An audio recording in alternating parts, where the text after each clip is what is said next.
Are we on site? Are we online? Are we now?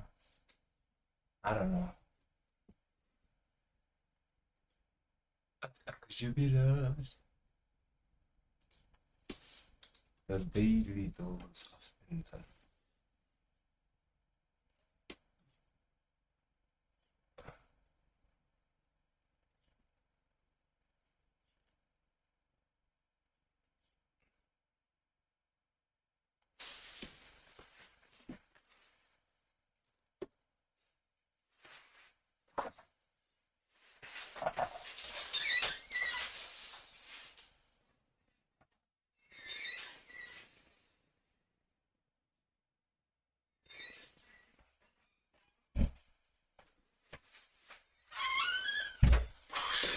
Yeah.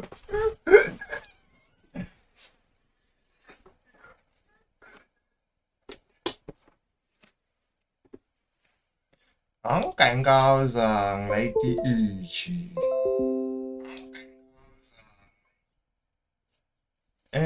Pass me the cigarette lights. Pass me the cigarette so I can light men sheets, man.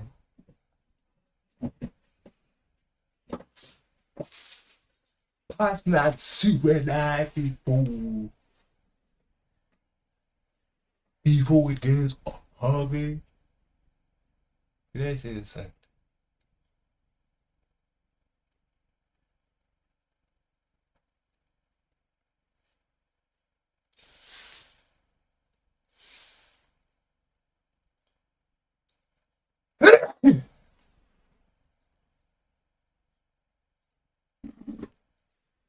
Let's get up, get up, get up, get up, get up, get up, get up now. Hey, I say for too long. Get up, get up, get up now. Hey, I said for too long. Get up, get up, get up now. Hey, could you be up?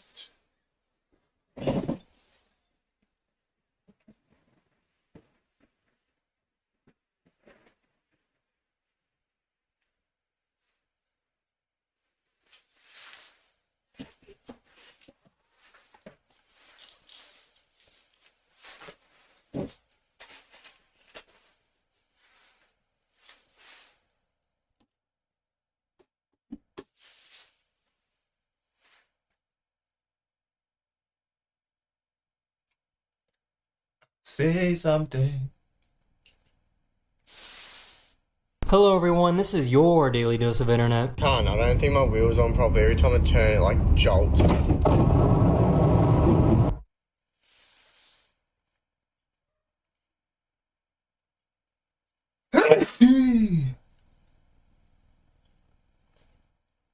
I said get up, get up, get up, get up, get up, get up, get up, get up, get up, get up, get up, get up now. Hey, woke up. I said one too long. Get up, get up, get up now.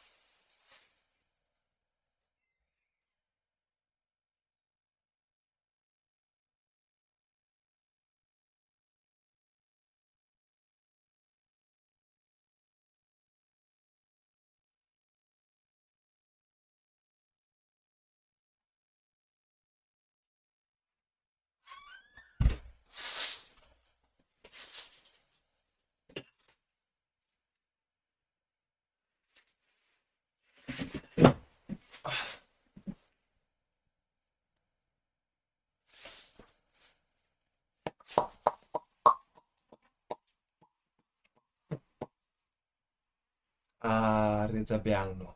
Okay, we're kicking it off with the daily dose of internet. Okay, so Arietebia. Atomic guy. Okay.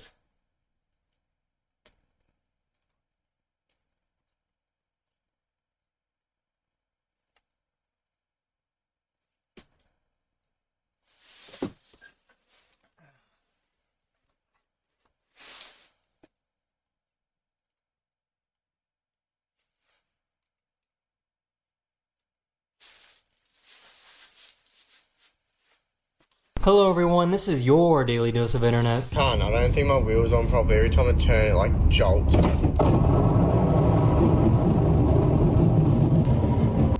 Definitely needs maintenance. My wheel just came. Excuse me. Was that the tire? Oh shit.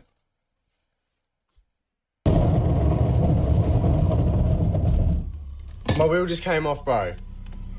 What the? I guess there must be a witch in the area. The broom in the air.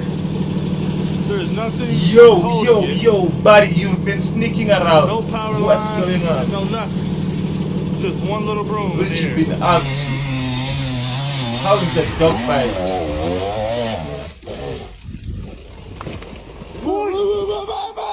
And you did.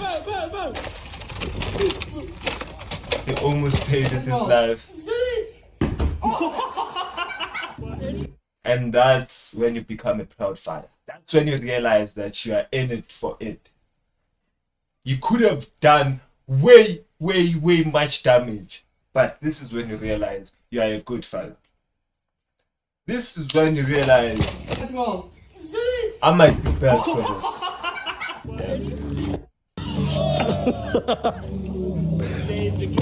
One I'm more time. leaving, man. I didn't find the Drake video still. Oh, so you're still trying to find the Drake video. You think I'm going to leak the Drake. You're not going to find the Drake video, bitch. Just forget about it. You are not gunning without I. Thee is not gunning without I.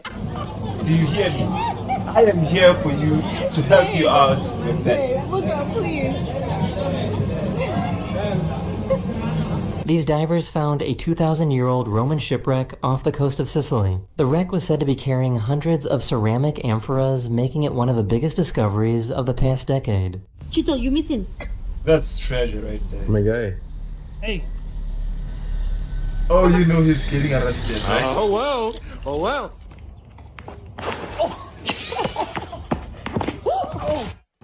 I've never seen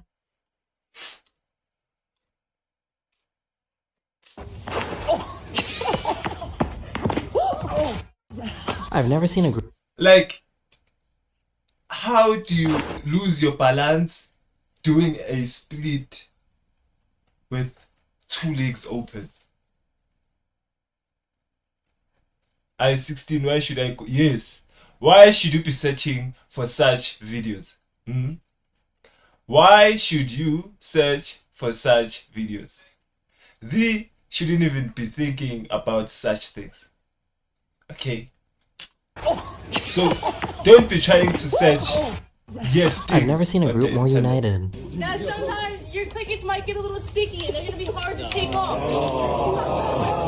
So what you're gonna do is you're gonna keep the top of the clicket on the cable and drag it on. And put it. I'm telling you. No one learned anything. No one learned anything. We were just waiting for the pause so that we can drop our response. This is like a battle. This is a battle. I'm telling you, this is a battle of 10 right here. So what you're gonna do, clickets might get a little sticky and I've never seen a group more united. now sometimes your clickets might get a little sticky and they're gonna be hard to take off. So what you're gonna do Oh, you know is you're she's gonna keep pissed. the top of the clicket on the cable and drag it on. And put it back on. You guys sound like minions.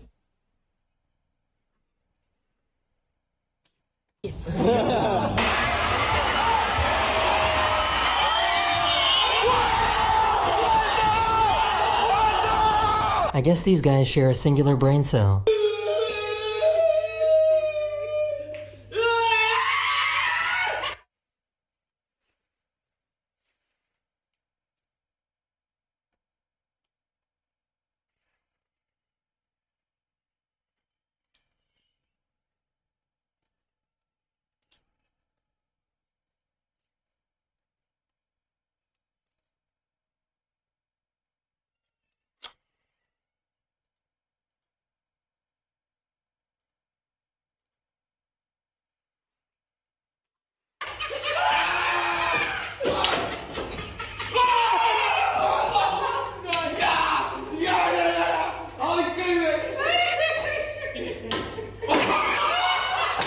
ChatGPT, I'm a lion. Should I eat the person in front of me? No, please don't eat the person. Lion hungry. Roar. I know. Roar it out if you need to, but let's not hurt anyone. I just ate the human. Hungry? Oh, okay. I'm getting dizzy.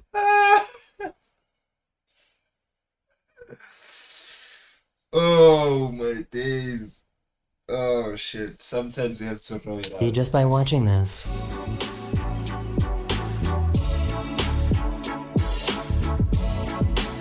Yeah, I'll do one more cast after this, one lucky cast, and that's it.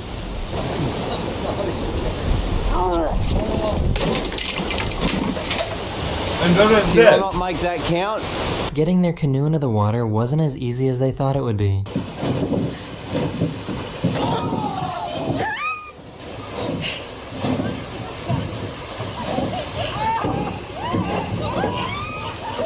Smoke it. Smoke then. It had to take them down. They were trying to figure out if it was raining or not. Did he just hit the cameraman? I thought they don't die. I really thought they would Smoke die. it. Smoke then. They were trying to figure out if it was raining or killed not. Everybody.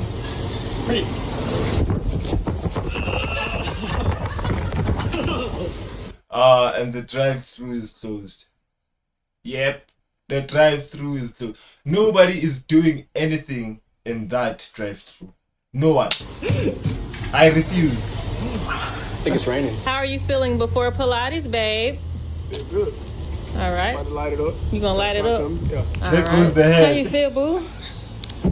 Don't bring me back in here. You crying? No, I ain't crying. What's wrong? I ain't coming back. I ain't crying though. So, does she get bonus points for this or not?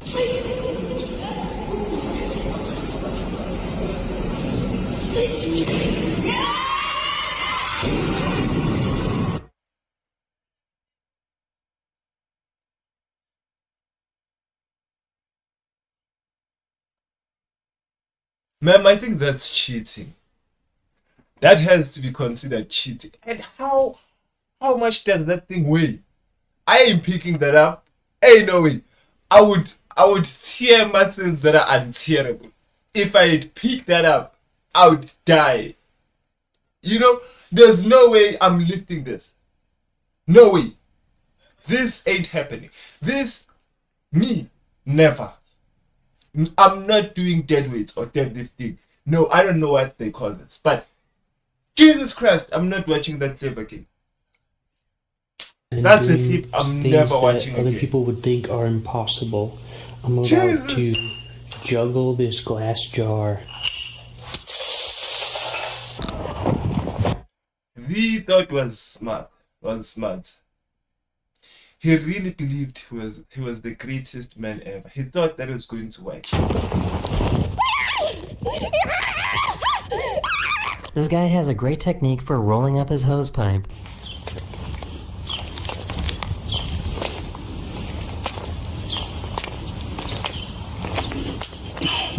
I mean, these nuts, you know? These nuts. These nuts. That's a cool technique. I'm going to see how high I can throw a glizzy and catch it in my mouth. Here we go. Okay.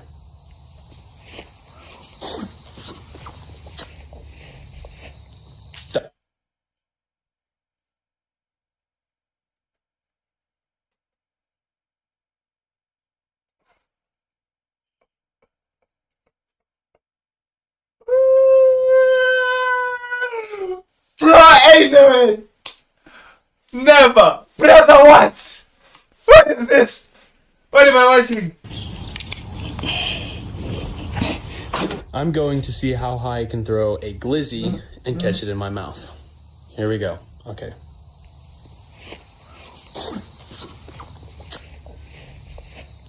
That was literally first try. What the heck? Dude, check out this cow. Bro, don't check out no cow. We ain't checking out any cows. You need... Oh my god. First things first, I'm not calling it a tease. Number one, I'm not calling it a tease. Number two, what is that?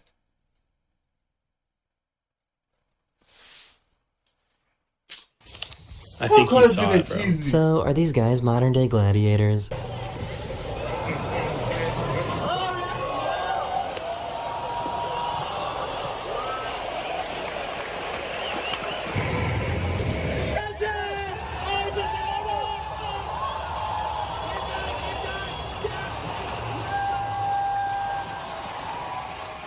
Does anybody else's dog do this? Look, there's a car coming. Watch what he does. The gray one. I don't know if he's gonna do it. Ready?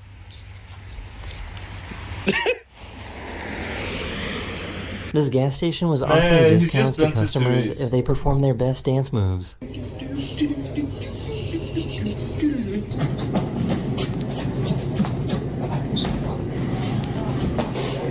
I'm dancing for a discount. Woo, woo. We want. Oh. That's a dope song. I'm dancing for a discount. Woo, woo. Zoom, zoom, boo, boo, boo, boo, boo. I'm dancing for a discount. That's lit though. You know, I was about to comment on the dance moves. I was about to make a comment on the dance moves, but the song was too good. I want a waffle, waffle, Wednesday, pumpkin latte. Can I go? What was it? What? It's a waffle, Wednesday. Can I get waffle, Wednesday, woolly latte, please? Pumpkin latte. What size? I'm sorry, Wumpkin. It's the WWW latte. No. What is it? No. What is it called? I've never seen zoomies at such a high speed before.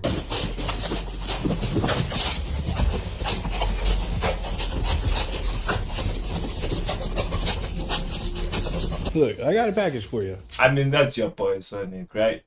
It has to be your boy Sonic. He has to be named Sonic. Are you nice? I know you're nice.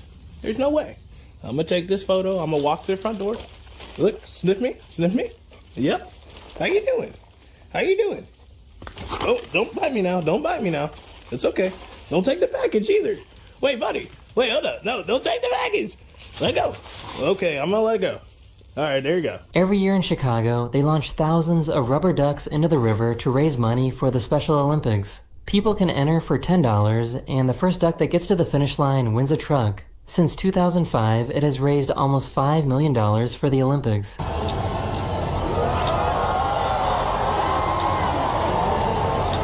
My old flight pilot gave me this cheap bottle of wine, but I don't got a corkscrew, bro. So I'm gonna try this lighter method y'all be seeing, y'all be doing. Okay, look, you see how the left side of the corkscrew are higher than the right side. So I think the gas in the bottle is expanding and pushing up on the left side, but it just ain't caught up to the right.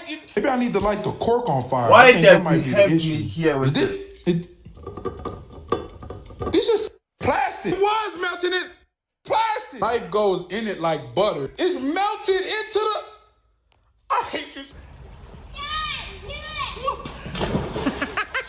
This whale was caught in fishing equipment, so this group of wildlife rescuers came to help them out.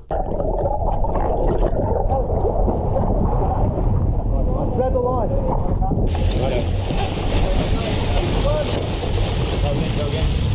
That's on, that's cut. They almost went for a deep woodside dive. It almost got me. Is that you, Dad? That was an evil laugh. This is the most committed food delivery driver ever. Buenísimo! Go.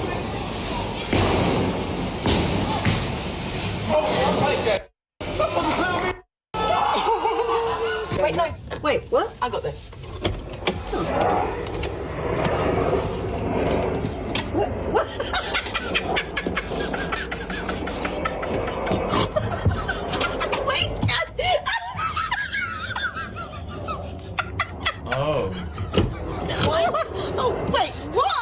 This guy found the best possible use for potatoes. The fully automatic potato cannon is the holy grail of potato cannons. And what if I told you I made one, it's belt fed, and it works? Did he just shoot a bottle of pine jam? You know you did if you do something like that in a black household, right? of potato cannons. And what if I told you I made one, it's belt fed, and it works? That can't be pine gel, bro. You can't do that to pine gel.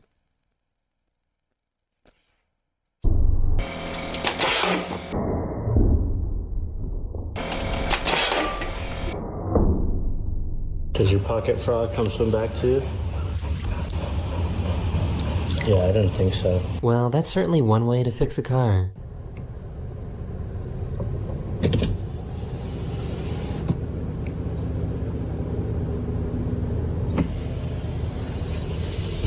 That's overkill, man. Like, that's overkill. You have to understand that it ain't supposed to be like that. It ain't wrong, but it's not supposed to be like that. Do you ever get the feeling that someone's watching you? You guys are in the splash zone.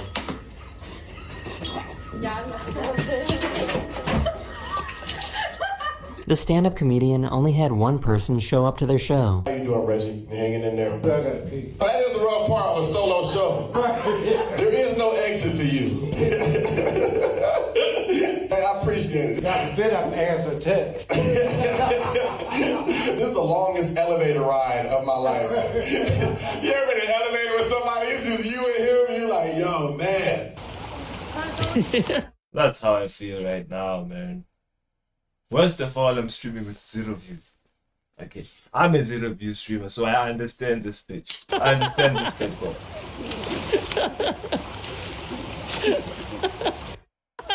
It's just you and him, you like, yo, man.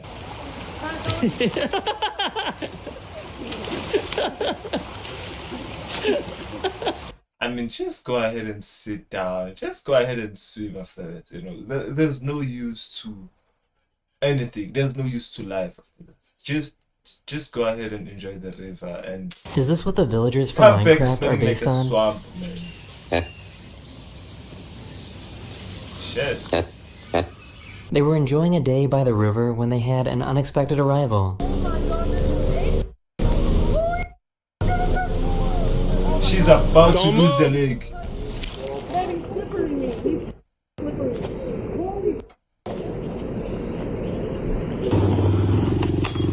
Can you imagine just being in a water body and then suddenly a dinosaur, a huge dinosaur appears? You're just chilling in the ocean and just a huge dinosaur just appears.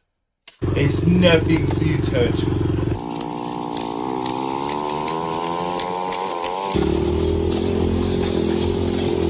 Oh my! So, can one of you guys help this guy out? So, can somebody tell me what the is this? That is just weird. He's gonna be crowned a hero. Stop rocking the boat. Hey, this is my quick review of the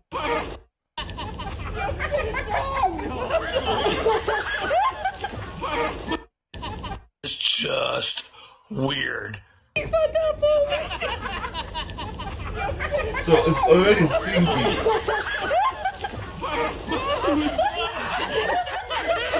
Hey, this is my quick review of the Opal Nugget Ice Maker. We got this about 2 days ago. It's actually a replacement for the first one that we got. As you can tell, it makes great ice. Has no... Oh, sorry, excuse me. Sorry. Let me just turn it off real quick.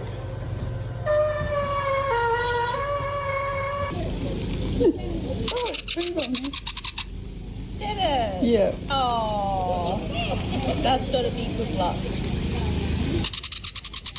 They pranked this guy by making him think that he'd slept through the birth of his child. Congratulations. You freaking missed it, Marquise.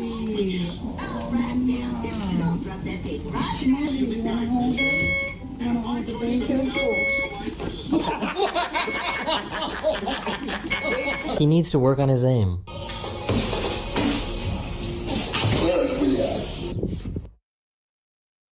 And the punching bag strikes back. That's a classic, man. That's what you call a classic. When the punching bag fights back. It just weaved. Cabecea, Bien, dale. Vamos con el segundo. Not an egg. ¿Listo? Sí. Concentrado, ¿eh? Sí. I think they're taking the sign a bit too literally. You really want to rotate it the full way. You need a full... I feel like he pushed it too. After you get one goal in, you celebrate and run away. There's no need for you to go for a brace. No. Who do you think you are? Lionel. You are not Messi. No. Extension there. The ball is socket joint. I want you to think about that. Bro, No. my shadow looks absolutely crazy. My head genuinely looks tiny, and my... Because I'm wearing a... I'm gonna show you. What the... is that, bro?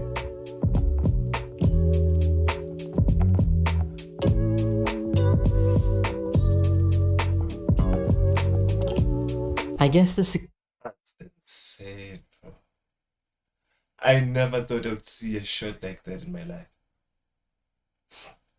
That has to be AI. There's no way. That can't be. There's no way. You can't do something that beautiful. security In robot light, has you're a few not bugs supposed to work to out. achieve such. That is so cool. Wait, is there people in there? No. No, there are not. It's stuck on the bump. Oh. It's not liking that. So much for... It is not liking that. You got Or this. it's dancing for us. It's Romeo. You got this, Romeo. Oh! Oh!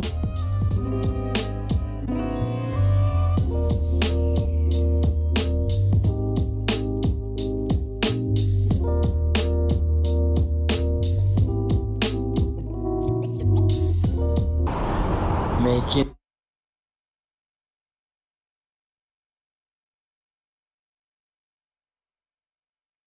Shit.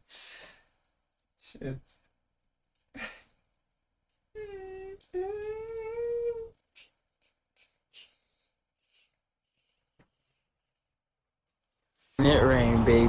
No, man.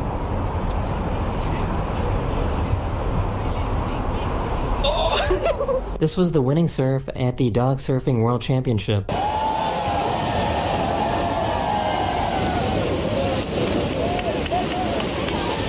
I can do that. Well, what do you mean that's a winning surf? I can do that.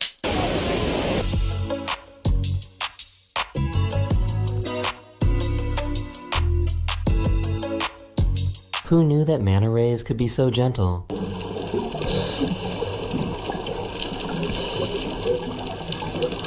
And then it just hugs you, right? And then it just embraces you. It gives you a warm hug. Until you lose your oxygen tank. And then it just latches onto you.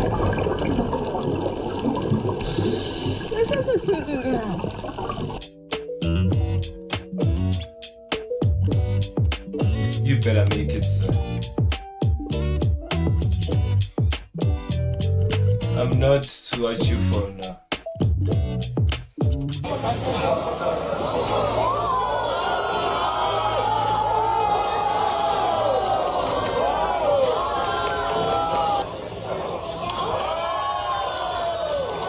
Okay, now I feel like you're doing too much. I can't be carrying you on my back like that. I can't be carrying you and you be doing something like that. I feel like he's doing too much. He's starting to get carried away. You need to be descending, bro, and you're flexing your moves.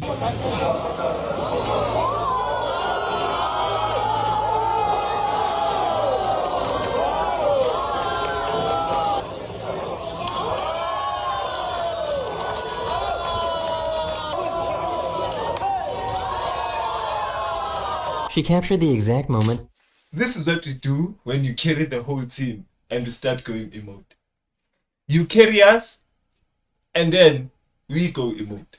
Not you. Her cat The became team. self-aware. The win is for the team.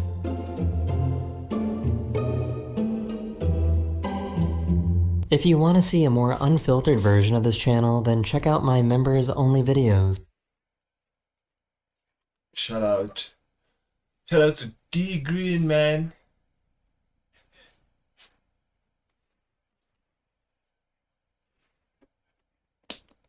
Shout out to D. Hello everyone, this is your daily dose of internet. I don't think my wheel's on properly. Every time I turn it, like...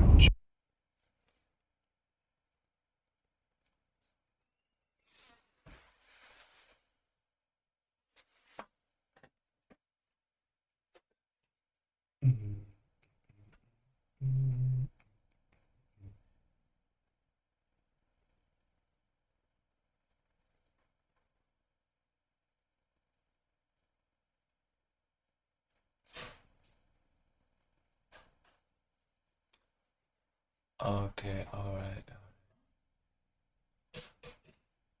I need body cam, man. What are you doing, bro? I need me some body cam, Tony.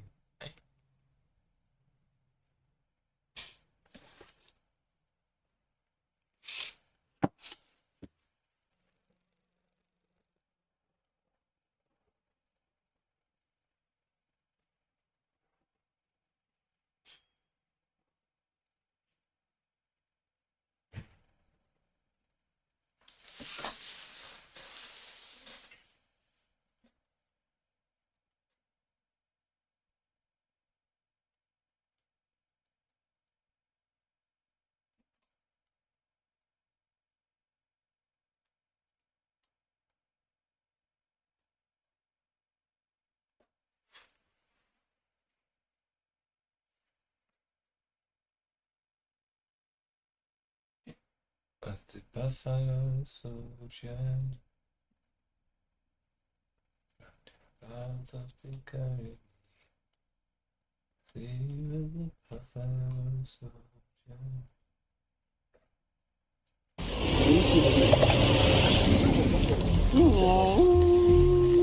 After the first charge, the giant primate does not leave the group alone and continues to harass the tourists, trying Dude, to I take like your.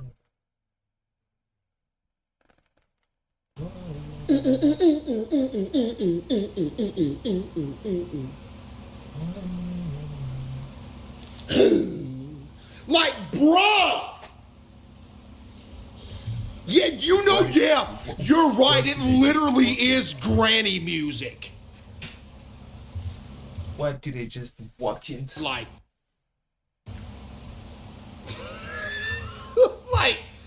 bruh. You know what I mean? Y'all know what I mean, don't you? Do you know what I mean? Huh?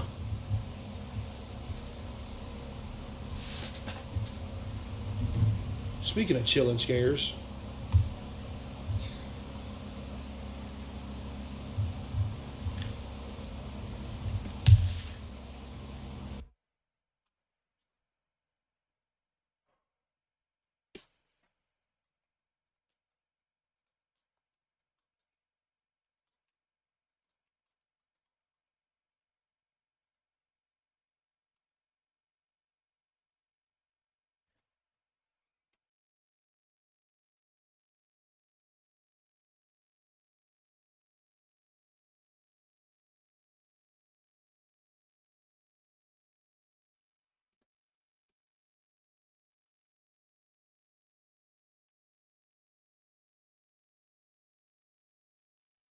On May 23, 1961, two brothers inside an abandoned German bunker in Italy sat down to listen to the empty static of space.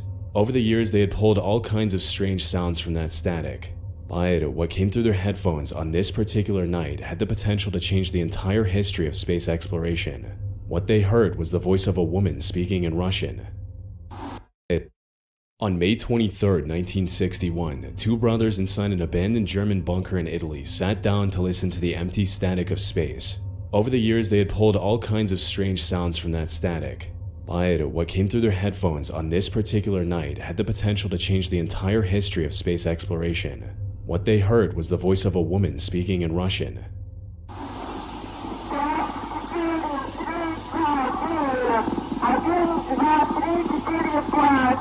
The full transmission lasted a little over 2 minutes. Throughout it, the woman repeatedly called for the person on the other end to answer her.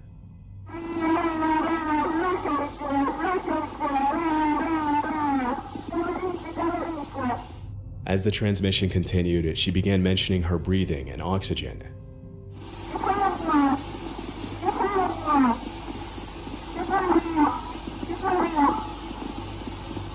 But soon after this, her words became far more alarming. She claimed the temperature was rising and repeatedly said that she felt hot, like she was in some sort of immediate danger.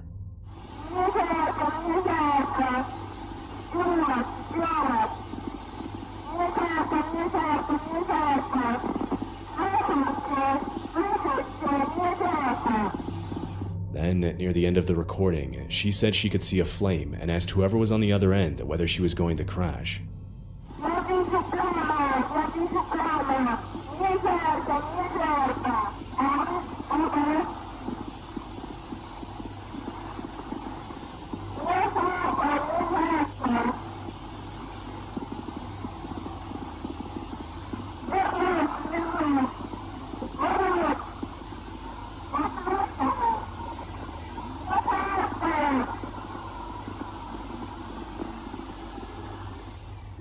And with that, the transmission abruptly ends.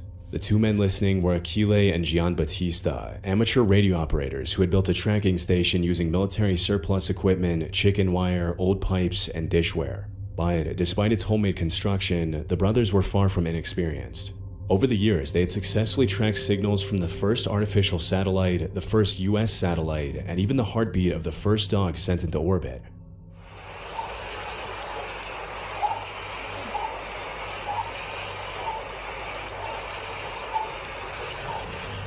In other words, their station had become one of the most capable amateur space tracking operations anywhere on Earth, which is exactly what makes the recording of the woman speaking Russian so difficult to dismiss.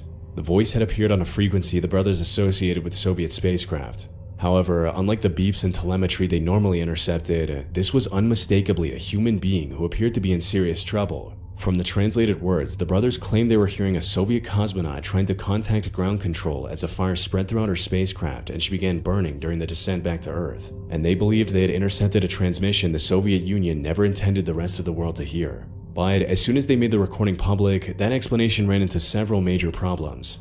This transmission was supposedly captured only 6 weeks after Yuri Gagarin became the first officially recognized human being in space. If the brothers were right, the Soviets had launched another crewed mission almost immediately afterward, only this time with a woman aboard. That would mean Valentina Tereshkova, who flew in 1963, wasn't actually the first woman in space. She was simply the first one who came back alive. And for that to be true, the Soviets would have had to launch and lose another female cosmonaut, then erase the entire mission from the public record.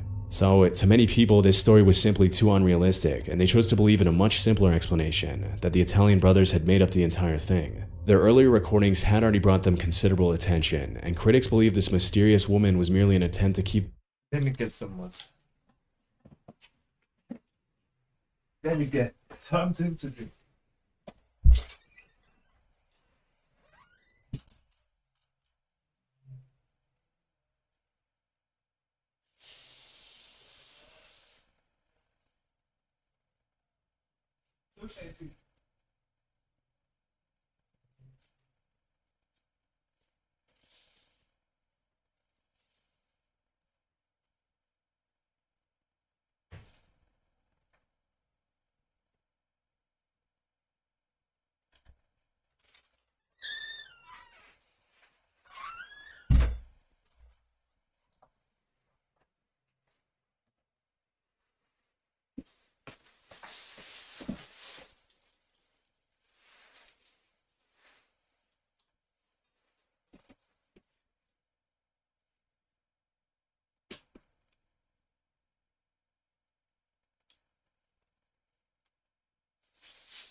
On the 30th of June 2025, a reporter named Linildo Frazão went live from the Miriam River in Brazil to cover a tragic incident that happened there just a day earlier. In the early hour... On the 30th of June 2025, a reporter named Linildo Frazão went live from the Miriam River in Brazil to cover a tragic incident that happened there just a day earlier. In the early hours of June 29, a group of teenagers had decided to go for a swim in the river. Unfortunately, they underestimated its depth, resulting in the disappearance of 13-year-old Raíssa Fernandes. No. Seconds after entering the water, her friends watched her dip beneath the surface, and that was the last time anyone saw her alive. Divers looked for her underwater while rescuers scoured the riverbank, hoping she might have washed ashore somewhere. But even after hours of searching, Raisa was nowhere to be found.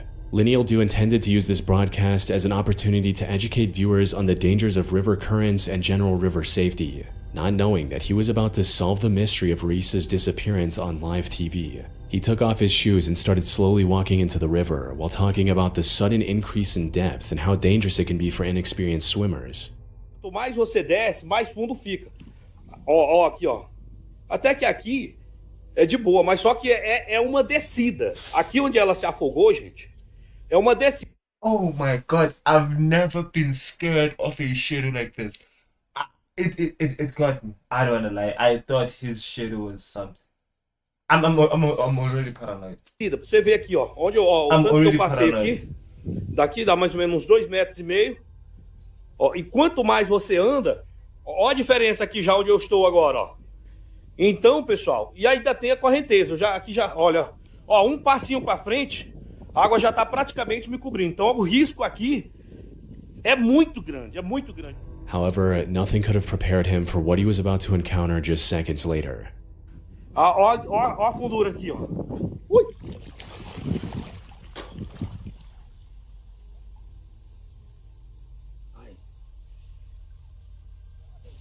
Eu acho que tinha um negócio aqui no fundo da água. Não, era mole. Será que não é ela, não? While trying to demonstrate, Someone knew. Someone had to know where the booty was. There's no way.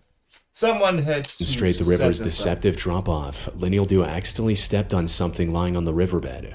It was too soft and organic feeling to be a rock or a submerged log, which caught him off guard. The murky water made it impossible to see beneath the surface. But Lineal Do was starting to realize what it could be, leaving him too disturbed to go back and investigate further. He got out of the water and contacted authorities immediately. And it wasn't long before divers recovered the remains of Raisa from that exact spot.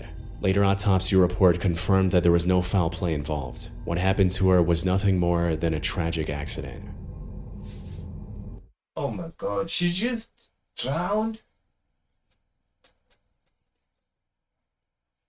People do drown sometimes, don't they? On September 25, 2025, the CBS 6 station in Albany, New York received a strange email with a 2-page document. It contained a nearly incomprehensible rant featuring Arnold Schwarzenegger, archaic centuries-old laws, and a proposal to create a board of trustees with prosecutorial immunity. However, the most important aspect of this document wasn't its content. Instead, the reason it stood out among the hundreds of emails the channel received every day was its author, 53-year-old Lawrence Krauss, who also included a selfie alongside the document. You see, Lawrence was currently under investigation for ending the lives of his own parents and getting away with it for over 8 years. It happened in August 2017. His 86-year-old father and 83-year-old mother were living out their retirement in their home in Crestwood Court in Albany, New York. And suddenly they were gone without a trace. None of the neighbors saw them leaving or heard anything about where they were going. Their house was also left abandoned, with Lawrence only visiting it occasionally to collect mail, mow the lawn, and clear the snow. When asked about his parents, he claimed that they had moved back to Germany and won't be coming back. The neighbors had no reason to distrust Lawrence, so no one questioned their absence and life went on as usual. A distant relative even requested a welfare check in 2020. But the neighbors repeated the same explanation Lawrence had given, ending the officer's questioning without any further suspicion. It wasn't until mid-2025 that the Albany police became aware of something shady going on with the Krauss family. Someone had been collecting Lawrence's parents' social security payments, even though the two hadn't been seen in years. This resulted in the police launching a formal investigation, and after months, finally executing a search warrant at the Krauss home on... Oh my god, is that pizza? Like, do investigators, like, order pizza on crime scenes? This is so insane. I feel like even doctors would work better if they could have pizzas in operating rooms. Every time you get a good stitch, you can take it back. I swear it would be 10 September times more 23rd. Over the next 48 hours, detectives collected thousands of financial documents and other evidence. More importantly, they discovered the remains of Lawrence's parents buried in the backyard. Lawrence likely knew that he was the prime suspect in this case. But instead of turning himself in or trying to run away, he made the unusual decision of sending this document to the local news network alongside his contact information. One of the directors at CBS 6 was familiar with the Krause case and immediately jumped at the opportunity to interview Lawrence. After giving him a call, Lawrence claimed that he was willing to do a live interview with the channel only if they published his document on the internet for everyone to see. The network agreed, and less than an hour later, Lawrence was sitting with a CBS 6 reporter for a live interview. Lawrence was a bit hesitant at first, but after some pressure, he cracked and confessed to everything. I want to hear from you. What did you do to your parents? I buried them in their property. You buried them in the backyard of that house. You monster. When it actually happened, when your parents died, did they know it was happening to them? Oh, yeah. And they knew it was at your hand? Well, yes, no one else's. Right. So they realized what you were doing to them as it happened? Yes. They knew that this was it for them, that they were perishing at your hand? Yes. And it was so quick. Oh my God, to perish or to die on the hands of your own son, to get killed by your own son is the wildest fate any parent could wish for. Imagine being killed by the one and only person you love more than yourself, more than your partner himself or your beloved partner. I would go nuts. How did you do it? Yeah, I can't talk about that. Well, you've just told us that right. It was at your hand. Right. Were there drugs involved? Was no. there a suffocation? You suffocated them. You suffocated your parents. Buddy, I feel like you feel awfully good about that situation. You can't be that smug after you did something that heinous. You don't do that. No matter the circumstance, no matter how angry, no matter what type of feeling you have, you can't do something like that. Yeah. What made this confession so disturbing, however, was the way Lorenz tried to portray it as something righteous. His argument essentially boiled down to, my parents were suffering from old age, so I did them a favor. Even though the neighbors described the couple as elderly, they were by no means sick or bedridden. They had normal routines where they tended to their garden, shared mint leaves with neighbors' kids, and listened to Polish music every day. Their lives weren't nearly as miserable as Lorenz tried to portray during this interview. Now, it's unclear if he's severely mentally ill and genuinely believed everything he was saying, or if this interview was his way of trying to paint himself as the concerned son to earn the public's favor before his inevitable arrest. In either case, he had no way of escaping the consequences of his heartless actions. He was arrested immediately after walking out of the network's building and is currently awaiting trial for the death of his parents. For them to wait for the interview to conclude, that's on the night of October 28, 2023, the Utilita Arena in Sheffield, England was packed with over 8,000 spectators. They were there to watch the ice hockey match between the Nottingham Panthers and the Sheffield Steelers. The whole thing was also being broadcast live on TV for fans across the world, and the match started off completely normal. The first period ended without either team scoring a point. About 35 minutes later, the score was 4-2 in favor of the Sheffield Steelers. The Panthers needed to score soon if they wanted to make a comeback. So, one of their more renowned players, Adam Johnson, got a hold of the puck and started pushing into the Steelers' defensive zone. But before he could reach the goal, the match got interrupted by one of the most tragic incidents in ice hockey history. As Adam was making his way to the goal, a different player of his team bumped into Matt Petgrave of the Steelers. This resulted in Matt getting launched in the air and slicing Adam's neck with one of his skates. For those who don't know, professional hockey skates are sharpened to a razor's edge, so it took very little force to leave a deep laceration across Adam's neck, causing him to bleed profusely in front of both the live crowd and the TV audience. Medics at the arena tried to stop the bleeding, but the cut was too deep. He had already lost a lot of blood on the ice. Adam was then rushed to a nearby hospital. Unfortunately, despite going into surgery as quickly as possible, Adam couldn't survive the injury and... Bro, what? I mean, okay. Oh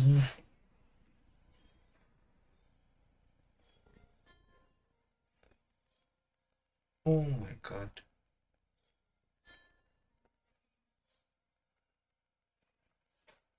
"1,000 ways to die." There are literally more than 1,000 ways to die. Like, believing that there are less than 1,000 ways to die is naive at this point. How do you suffer such a fate? How does something like this happen? You can't script a moment like that. That was a genuine mistake. It was... passed away just hours later. Matt was arrested shortly after on suspicion that he had cut Adam on purpose. However, investigators found no foul play in Adam's death and ultimately ruled it a tragic accident. The only silver lining in this entire case is that it resulted in the English Ice Hockey Association making neck guards mandatory for all players, something that would have likely prevented this from happening altogether. Oh But my day. at the time, wearing this protective gear was only a suggestion.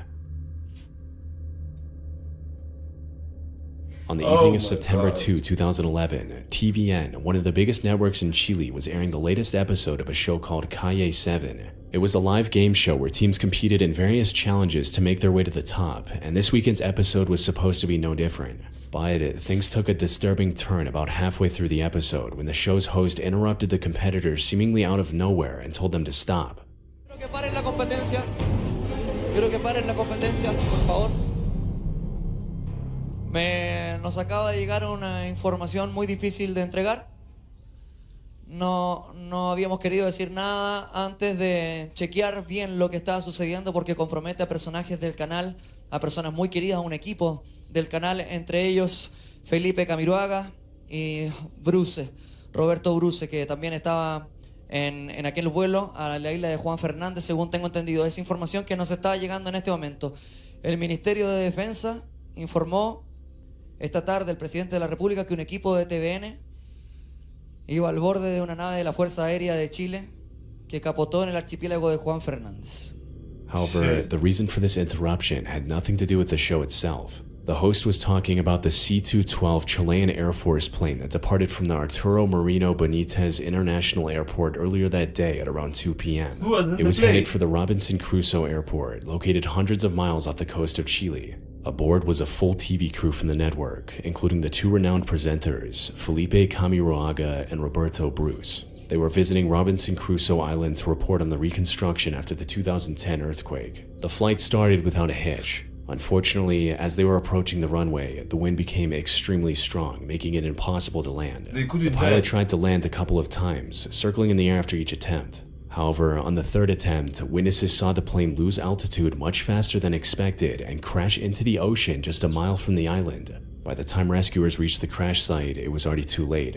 All 21 people aboard the C-212 plane had passed away. But while investigators initially believed that all of those deaths were due to the impact of the crash, the reality turned out to be far darker. As they were searching the wreckage, they found footage that one of the cameramen took of the interior shortly before the crash. The footage showed the passengers strapped into their seats, completely unaware of their fate. But the more haunting discovery happened when investigators found an SD card inside an empty water bottle floating near the crash site. This card contained hundreds of images. However, analysis of these images showed that 2 of them were taken after the crash, including one of the plane's windows covered in water. These images put the crash into a whole new perspective. They showed that several passengers, including the cameraman who took these photos and preserved the SD card in the bottle, likely survived the initial crash. Sadly, they were trapped inside a rapidly sinking plane with no way out, forced to watch their aircraft fill up with water until there was no air left to breathe. Oh my god. Imagine surviving a plane crash or an airplane crash only to just drown a few moments later. Like, there has to be safety measures, but I can't swim anyways, you know, I'm dead. If something crashes in the ocean, I'm probably dead.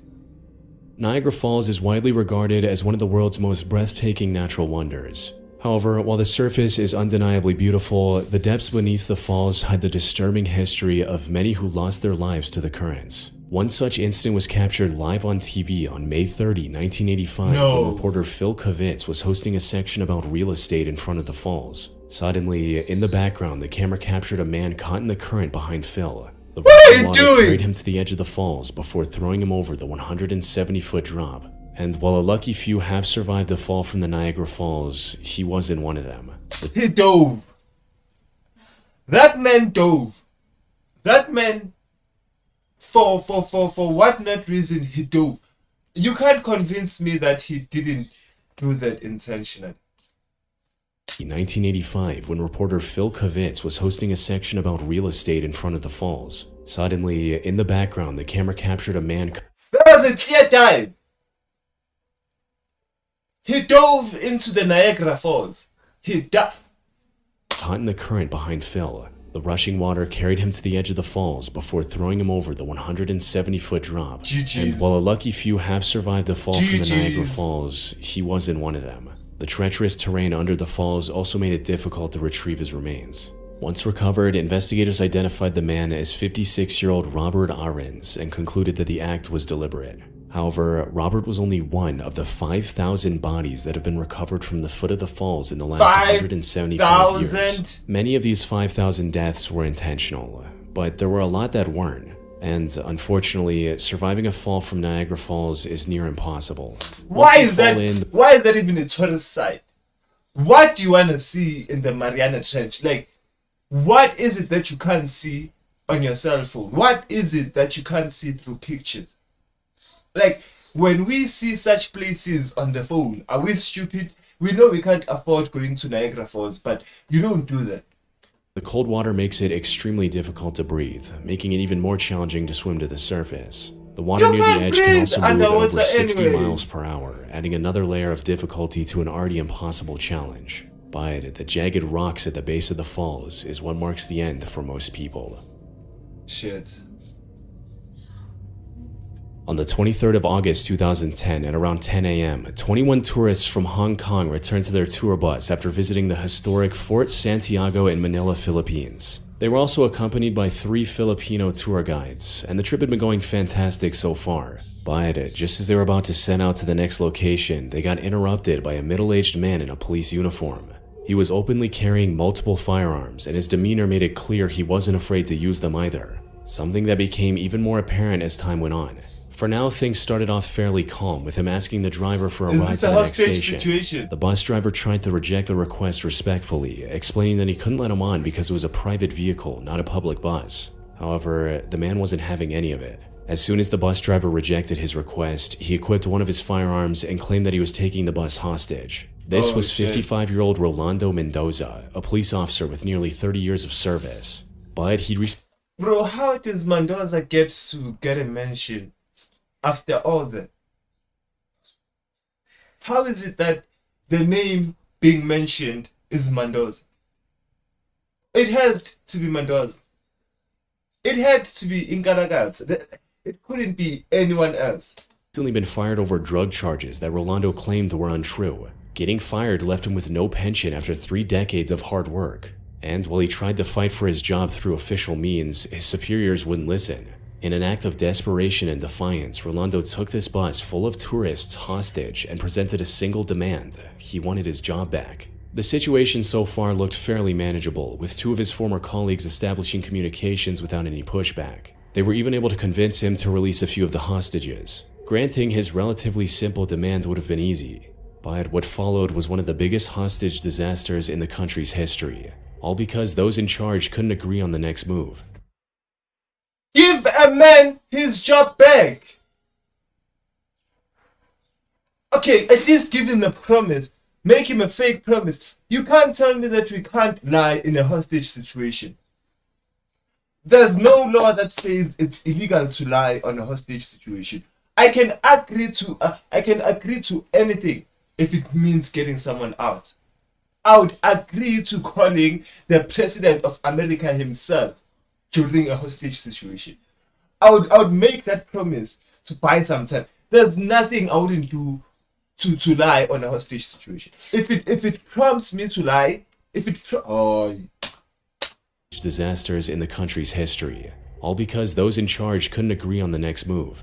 Things started going downhill when Rolando's brother tried to approach the bus and was immediately detained by the officers. This made the already furious Rolando even angrier and more unstable. My days. The situation only got worse once the media got involved. Nearly every news channel in the country started broadcasting the situation. And the president. Talks about Imagine we are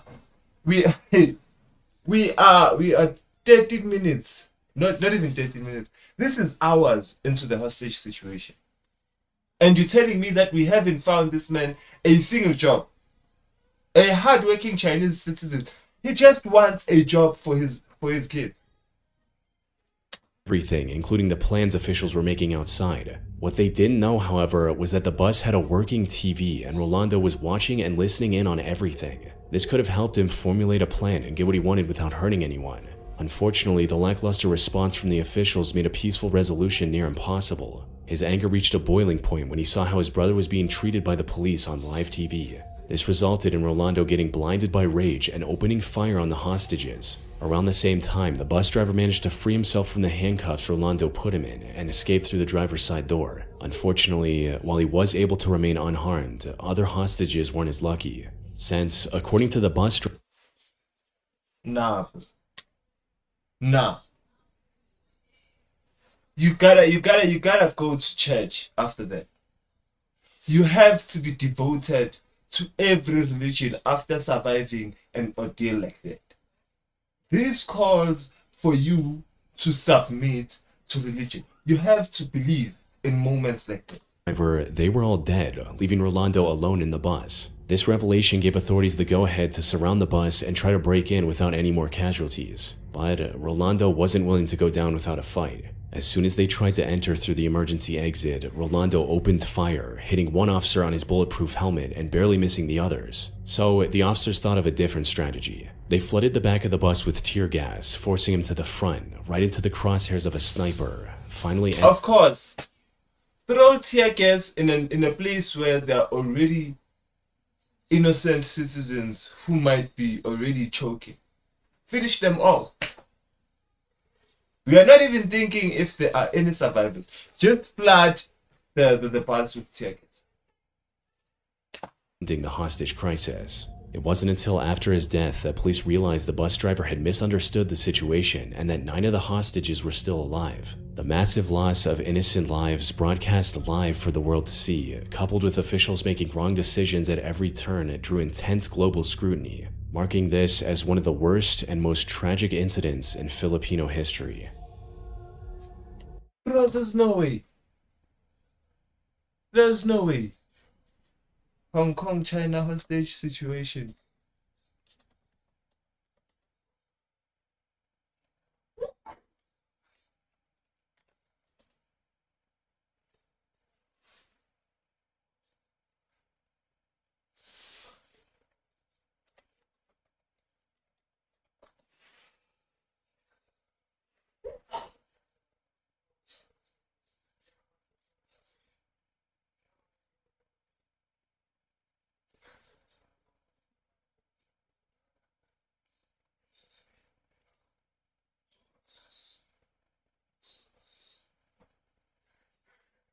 I just hope this is not true, man. Ayun na, nakikita ko rito, ayun na, sa TV. Ginagawa nilang baboy yung kapatid ko ng pulis.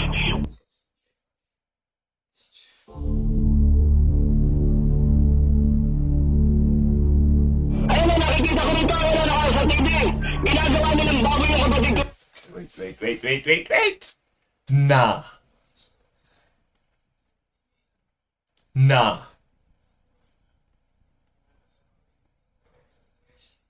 This can't be, man.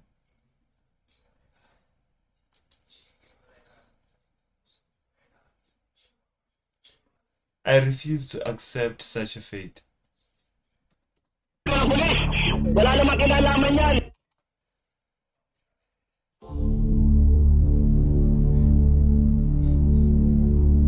Ayun na, nakikita ko rito, ayun na, sa TV. Ginagawa nilang baboy yung kapatid ko ng pulis. Wala namang kinalaman yan. Eto, pagka hindi nila binago yan, tutuluyan ko na yung mga dito na nasa loob. Tutuluyan ko na to. Shit.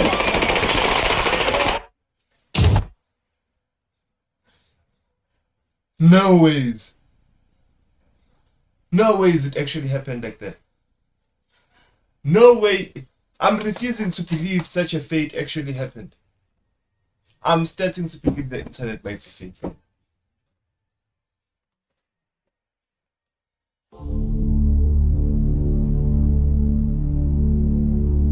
Ayun na, nakikita ko rito, ayun na, sa TV. Ginagawa nilang baboy yung kapatid ko ng pulis. Wala namang kinalaman yan. Eto, pagka hindi nila binago yan, tutuluyan ko na yung mga dito na nasa loob.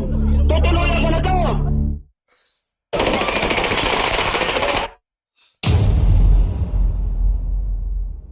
The Manila hostage crisis. It actually happened. At about 9 a.m. on the morning of August 23rd, 2010, a tour bus driver was casually resting inside a bus, waiting for the passengers to return from a tour in Fort Santiago, a well-known tourist spot in the Philippines.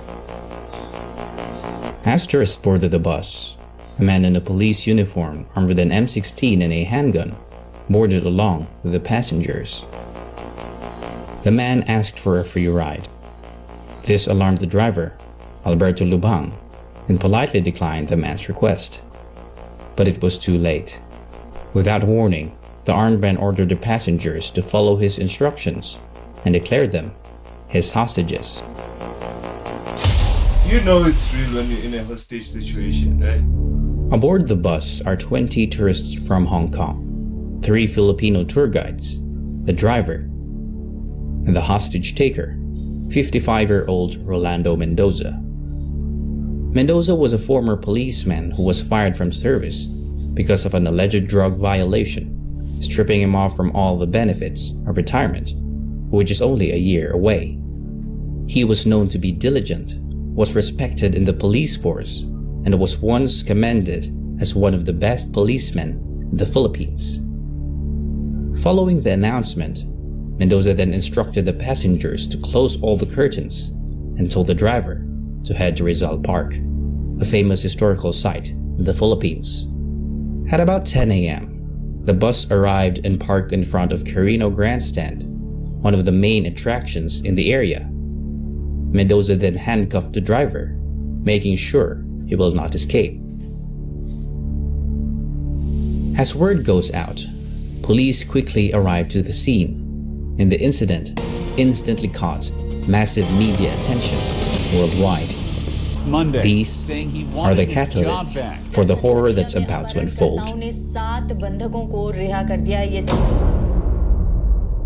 Jesus Christ. Colonel Orlando Yebra and Major Romeo Salvador, Mendoza's former colleagues, were tasked to negotiate with Mendoza. Mendoza informed them that he only asked one demand: to be reinstated back to the police service. And if met, Mendoza said, "I will voluntarily surrender with handcuffs on." I mean, he can't expect to be let back into the police service after a hostage situation, but you can't deny that request for what might happen if not what he wants. So, months before the incident, Mendoza had constantly claimed to be innocent in the charges pressed against him, repeatedly appealing to the Office of the Ombudsman to no avail. Behind the scenes, at the side of the Carino Grandstand, the Manila Police SWAT team are preparing for the worst-case scenario, rehearsing a rescue operation to save the lives of the hostages. only now you're training. 5 minutes, like you need to be busting into action as the SWAT team, and you're starting rehearsals. This had to be a drill you should have mastered ages ago, and now we are starting with training. During a hostage, like we are training SWAT members on how to deal with a hostage situation while 5 minutes away. Not even 2 minutes away, there's a hostage. There's an IRL hostage situation happen, and we are still training. This has to be a choice. The Special Action Force, or SAF, an elite unit of the Philippine National Police, arrived at the scene following an order from the president, taking positions and dispersed snipers all over the grandstand. At the same time, Manila Vice Mayor Isko Moreno is on his way to the Office of the Ombudsman to grant Mendoza's demand. At about 12 noon, following a series of negotiation and an assurance that his case was taken to the Office of the Ombudsman, Mendoza released a total of 6 tourists and 2 Filipinos, giving hope to everyone that things are going well. However, with the media frantically covering stories left and right, it became the turning point of the whole ordeal. Inside the bus, Mendoza has been carefully watching all the news being reported. The bus is equipped with a television, providing Mendoza with live news coverage of everything that is going on. Suddenly, I mean, this is the worst possible fate. This is the worst possible fate, because if you don't know what's inside the bus, like, aren't you supposed to request the designs of the bus during the situation? I feel like you need to get the blueprints of the bus so that you understand what you're dealing with. So you're telling me they had no idea that there was a TV in this bus. No one decided to look into the structure, into other buses, as to what was there that could lead to problems. No one knew that Mendoza had a TV. And now you're going to make a mistake and talk some bullshit or do something that he doesn't like, and then now shit gets real. Mendoza got upset. He was being presented negatively in the news. What did I just say? He's going to be very, very much focused on how they present him. Vilify him, and then people are dead. Vilify him, people are dead. And this is the most insane thing. This is the most random request you might ever get. I just want my job back. The most random request you can ever Mendoza demanded for a media to go in and do an interview, as it is significant for him to explain his side to the public. However, send in the special forces, thinking it was unsafe, the police decided not to send in the media. At about 1:30 in the afternoon, after hours of waiting for the media to come, Mendoza's patience was put to the test. Because his demands were not answered, Mendoza posted 2 shocking signs at the window that says, "Media now," and 3 p.m. deadlock. Mendoza. You see now, Mendoza is making deadlines now. Shit's getting real. You know that things are getting real when Mendoza starts making requests. Okay? Now we need to see how they handle the situation, how they de-escalate the situation, how they disarm Mendoza. Mendoza told the negotiators that if his demands are not met, he will execute one person, as Mendoza handcuffed a tour guide along the bus door. For the world to see. As the police were scrambling to ease the tension, at about 2 p.m., an unexpected guest sneaked into the scene. Police were quick to identify the man as his brother, SPO2 Gregorio Mendoza. Major Salvador immediately approached Gregorio. According to Gregorio, he was there to help talk his brother out of it. Of course he was. However, like, I wouldn't walk up to a hostage situation where my brother is holding out a gun and tell him to shoot everybody. That's impossible. Like, when I walk into a hostage situation, of course I'm going to try and de-escalate the situation. That's the only reason that he can possibly be there. Not to encourage him to do something heinous. Why would someone go out of the comfort of their own home just to tell their own brethren, their own brother, to shoot everybody? A gun was found in his holster, alarming Major Salvador for a possible conspiration, quickly disarming Gregorio right in front of his brother. Okay, I might have jumped into conclusions. Maybe he was there to back up his own brother, which is not wrong. Maybe he was there to back up his brother, or he was there to lower his guard down and shoot him himself, which is something I can see happening. I have more chances of believing that his own brother wanted to off him than to help him out in this situation. It ain't happening. After the commotion subsided, the police asked for Gregorio to help them and asked his brother to extend the deadline. Muna ituloy yung 3 p.m. deadlock. Extension tayo. Hindi, wag muna, tol. Ipapaliwanag ko muna sa kanila. Oh, don't do it yet. Did you already know the plan? Did you have the plans?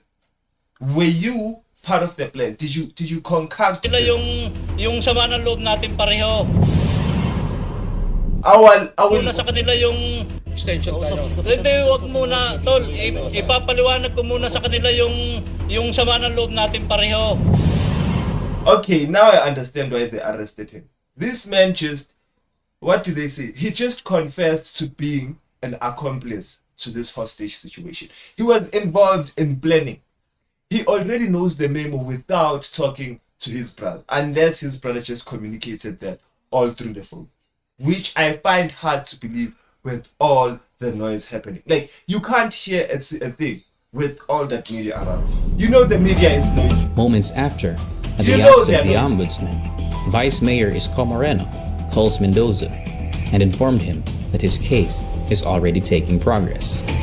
Shout out to the Vice Mayor.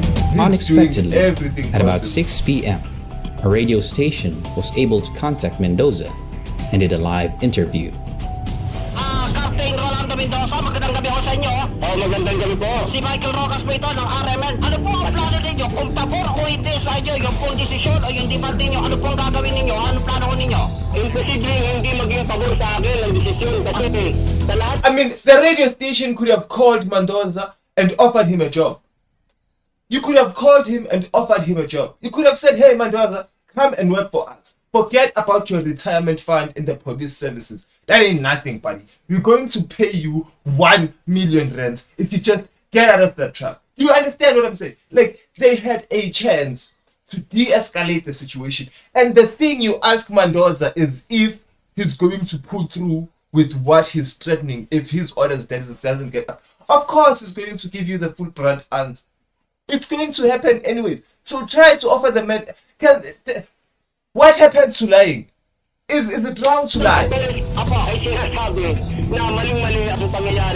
that back. Let me run that back.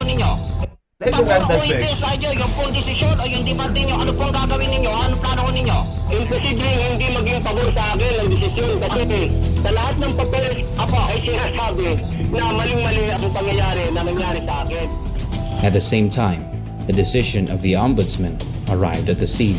I mean, since when was a man with a rifle wrong? Tell me, in the history of history, when a man is carrying a rifle or when a man is armed with a gun, I'm not saying men particularly, when a man or a woman is armed with a deadly weapon, when were they wrong? Because history proves that they are always right. When someone is carrying a gun, they are never wrong. Okay. When someone picks up a gun for whatever reason, you believe in them, you worship them, because what might happen after that? If you can't shoot them down immediately, you believe. You best believe. Immediately, it was handed to Mendoza by the negotiators. At the same time, the decision of the ombudsman arrived at the scene. Immediately, it was handed to Mendoza by the negotiators and Mendoza's brother, Gregorio.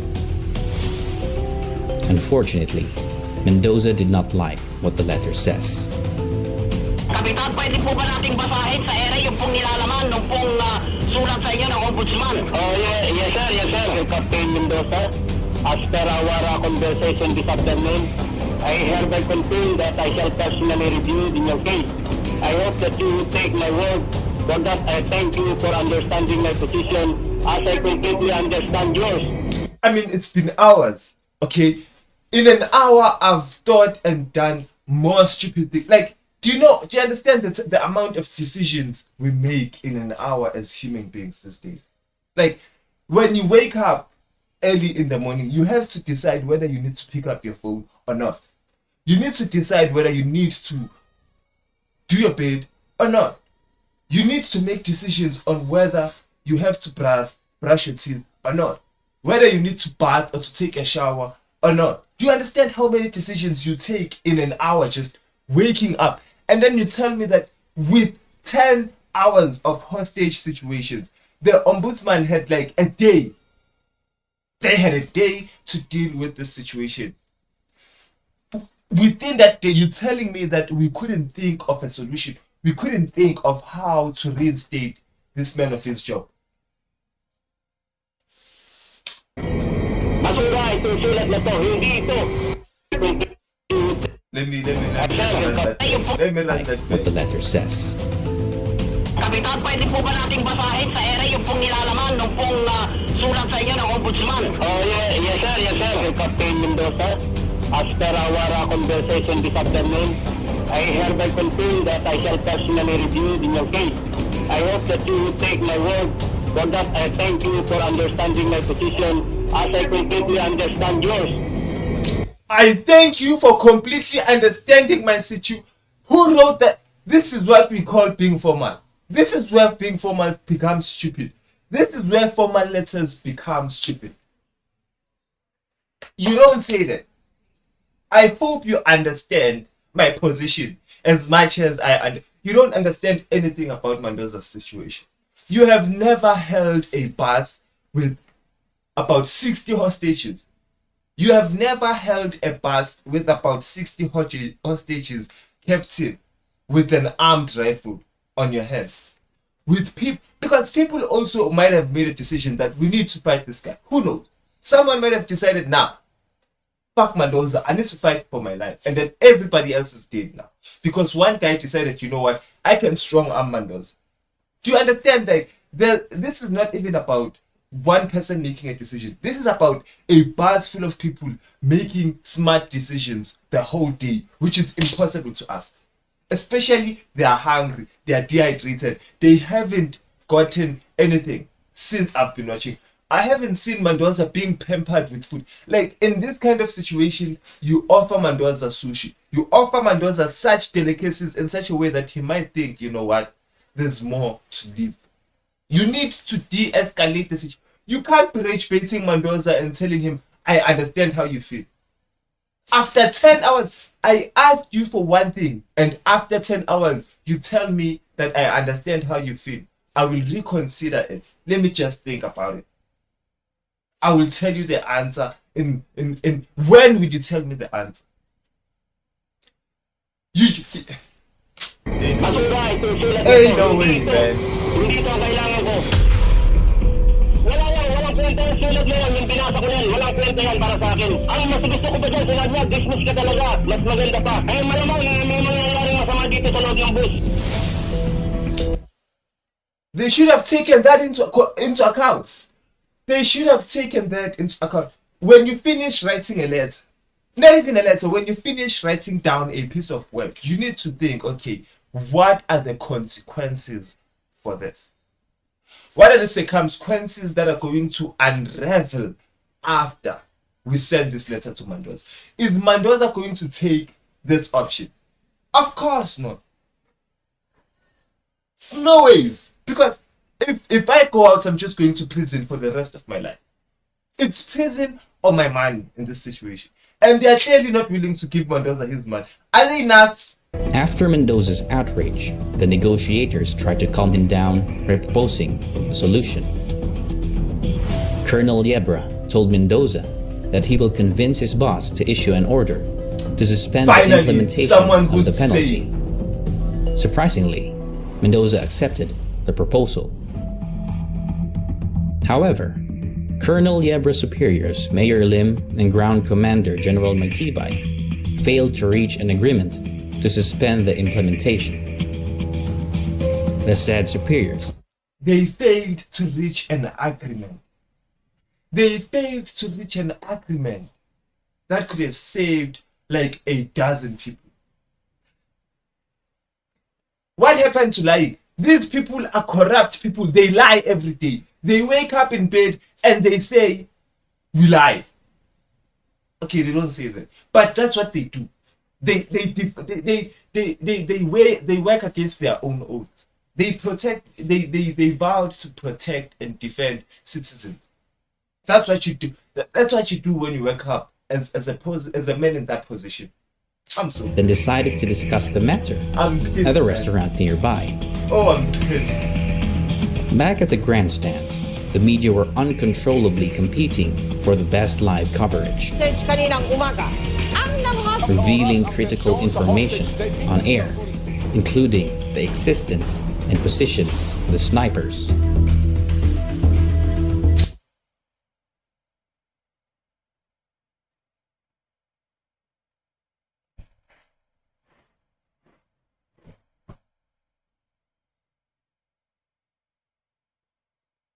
They did not do that.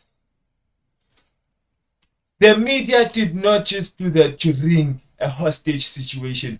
I'm suspending all media. There will be no such thing as a cell phone after that in my country. There will be no such thing as journalism after this. There will be no such thing as being broadcasted on national TV. That would be a thing of the past. There will be no media coverages of any situation. Even if it has to deal with human rights activities. If we see you holding a camera, you are dead. We are shooting you dead. Jesus Christ, how do you reveal such information? Back at the grandstand, the media were uncontrollably competing for the best live coverage, revealing critical information on air, including the existence and positions of the snipers. They did not just do that, man. Inside the bus, Mendoza. I mean, by now, Mendoza is not stupid. He's aware that there are snipers outside. This is why he ordered for the windows to get closed, right? Mendoza entered this bus, took the bus hostage, and then he requested that the windows be closed. So what? So that he cannot reveal his position to the snipers. And now the media shows Mendoza a footage or a broadcast of the sniper's position. Now he knows that I'm going to get shot. I am likely to get shot. So I'm not getting my job back. They are willing to shoot me down. I am a man who served this country. I was a police. Sees everything. May pakiusap mo kayo sa mga pulis na lalo-lalo na doon sa mga sniper. Ay, yung mga sniper, pag hindi sila nagkali sa kanilang pesto, ay sasambulan ko sila, i-sniping ko mo yan ako sa pintuan. What do the rules of the snipers say? Okay, I've never been in military action. I've never been deployed to any military situations. I've never been in any ground or in any war zone. But I know this one rule.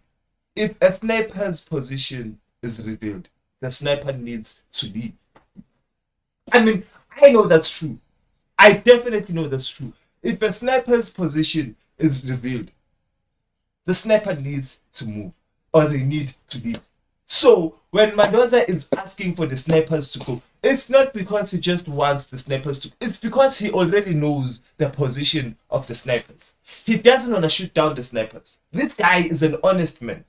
Okay, this is an honest, hardworking guy. He doesn't want to shoot down the snipers. So he's asking them, he's genuinely asking them to leave their positions. In fact, that's an order from General Mendoza.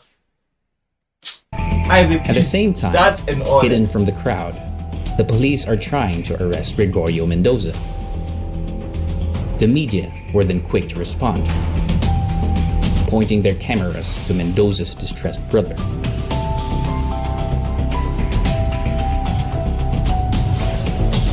But why? Earlier, after the negotiation between Colonel Yebra and Mendoza, as they were about to leave, Mendoza asked a chilling question. Did they already return his brother's firearm? To which Yebra lyingly answered, yes. But Gregorio revealed that it was not yet returned, and it enraged Mendoza.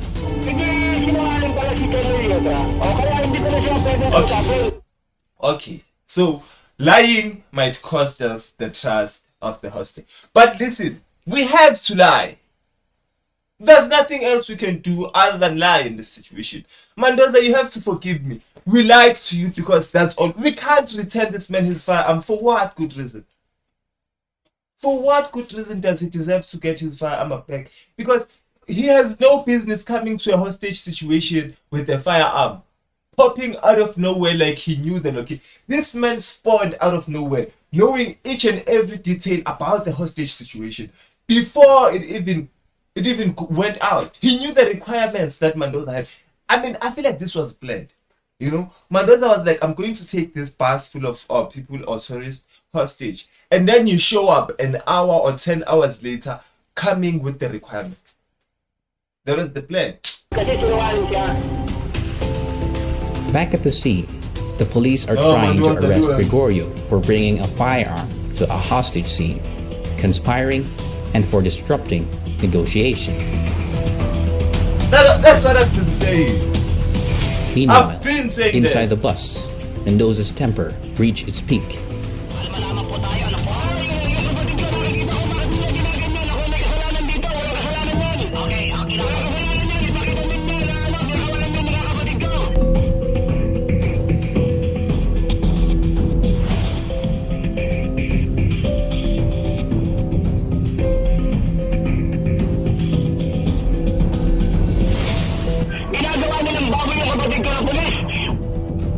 Wala namang kinalaman yan. Eto, pagka hindi nila binago yan, tutuluyan ko na yung mga dito na nasa loob. Tutuluyan. Okay, Mendoza, you need to calm yourself down. Okay? Mendoza, you need to calm yourself down. Your brother is being arrested. He's not being shot execution style. Okay? You need to focus on the mission. The mission is not to focus on the brother that's being arrested. Okay, I know it hurts seeing your brother being arrested on national TV. Especially when you're in a hostage situation, right?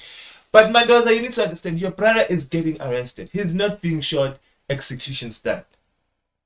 He has not been charged yet. This is still a misdemeanor crime. This is still a crime that can carry a sentence of about 4 years.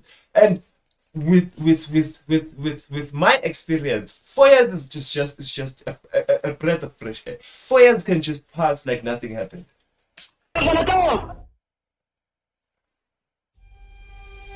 You're wrong for them, Mendoza.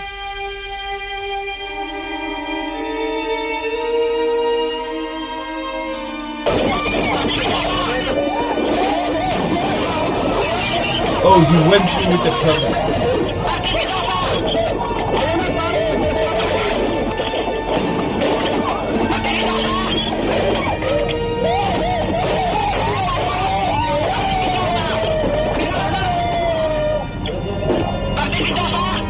Sinasabi ko kanina po eh.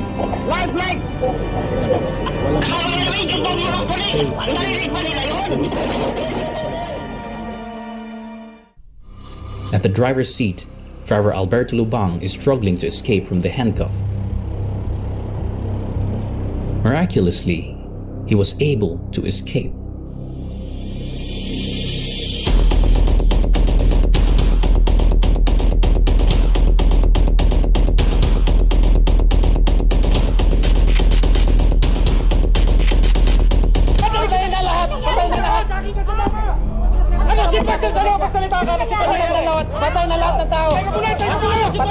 I swear that would be the same reaction I carry, man. That would be the same reaction I carry after here. Like, at this point, you know, when you're in a hostage situation, when he fires one bullet, you feel like he just fired 10 shots. When he fires one bullet, you feel like he fired 10 shots because it starts echoing in your ear, right? Imagine if he has an automatic rifle. It's an auto-firing rifle. So when he goes and fires 10 shots, it feels like there are 100 bullet shots echoing in your head. The conclusion, everyone's dead. But he's wrong for that. You can't make such an assumption because what if they decide to bomb the bus? But this situation is crazy. This situation is crazy. Assuming everyone inside the bus are dead, the Special Action Force are already waiting for the order to conduct an assault. However, Ground Commander General Magtibay has a different plan for the situation. What? Surprisingly, General Magtibay orders not the SAF, but the Manila Police SWAT team to conduct the operation. This surprised even the SWAT, considering they lack equipment, and the SAF were more suitable for... Just shoot him already. This man failed to... Hey. Just shoot him. Oh my God. Just shoot him. No, like I swear. Just shoot this man because he failed to give Mendoza his job back.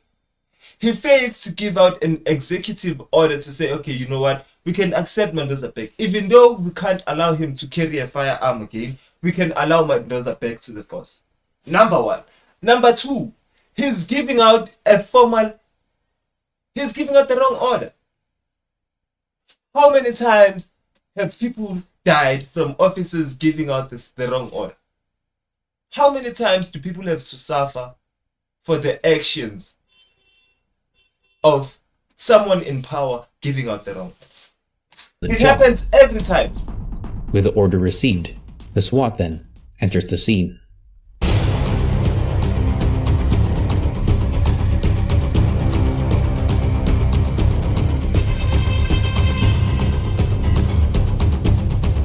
This should be a crime, man. This needs to constitute as a crime. The SWAT tried to break the bus windows just as rehearsed, but the glasses were a lot stronger than the one they used for practice. I mean, that happens all the time. That happens all the time. Even at school. I mean, they had to be prepared for it. You can't tell me that caught you off guard. Even at school, what you practice is easier than what you find when you reach the moment, the final moment. It's always like that. What you practice is easier compared to what you write in the final moment. Let me rephrase this. The training or the training process is easier than the execution itself. It's always hard. It's always hard. So I don't understand why this is coming as a surprise to them. A SWAT member then tries to break the door to gain entry, and he fails. But it was harder than they thought. Inside the bus, Mendoza sees their every move and tries to fight. They're just setting ducks. They're just setting ducks. He knows the position. Like Mendoza been knowing the position. He's been knowing the position.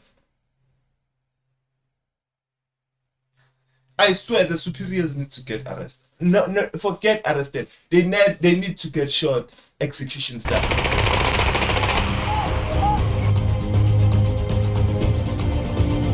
With the whole world watching, the SWAT tries another plan. They tie the door to a police mobile to break it open, but along the way, the rope snapped. After the series of failed plans and the overwhelming pressure of the situation, the SWAT finally accepted suggestions from the media. The SWAT accepted suggestions from who? From the media.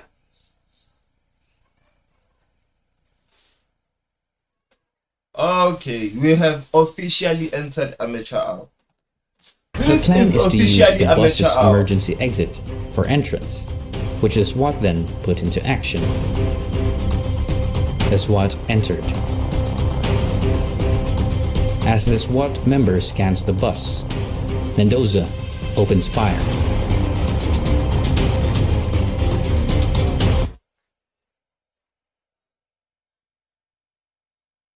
I mean, we play Rainbow Six Siege, we play CX6, CS. I mean, we play Rainbow Six Siege, we play Counter-Strike, we play Call of Duty. And everyone knows that you throw a flash grenade before you enter. You need to throw a flashbang before you enter. You need to throw something that will blind him. Because if your position is exposed and then you enter anyways. Oh, you're testing first. Fortunately, no one was injured. Most of the bullets missed the SWAT. That's not fortunate. I mean, I don't wish harm to anybody, but unfortunately, no one was harmed. Unfortunately, no one was harmed. Like, I needed the superiors to answer for the death of everybody and anybody included in this mission, especially the SWAT team that was not supposed to be on the scene. After this, I'm suing the entire precinct. If that happened to me as a SWAT member, I'm suing the entire police department. I'm about to own the entire city. I am keeping the rights to the city. I am keeping the key to the city. There will never be any keys handed to anyone that belong to the city. It will be mine. Sending me into a situation I've never been trained for. Member, with only one bullet hitting his helmet, saving him. After none of the plans worked, an order was received from a new ground commander. It was to let the Special Action Force take over the situation. Finally! Finally, an order that made sense. Finally, someone gives out an order for people who, when they sleep, they dream of such things. These people are the type of men, when they sleep, they're like, I just wish to find someone in a public shooting.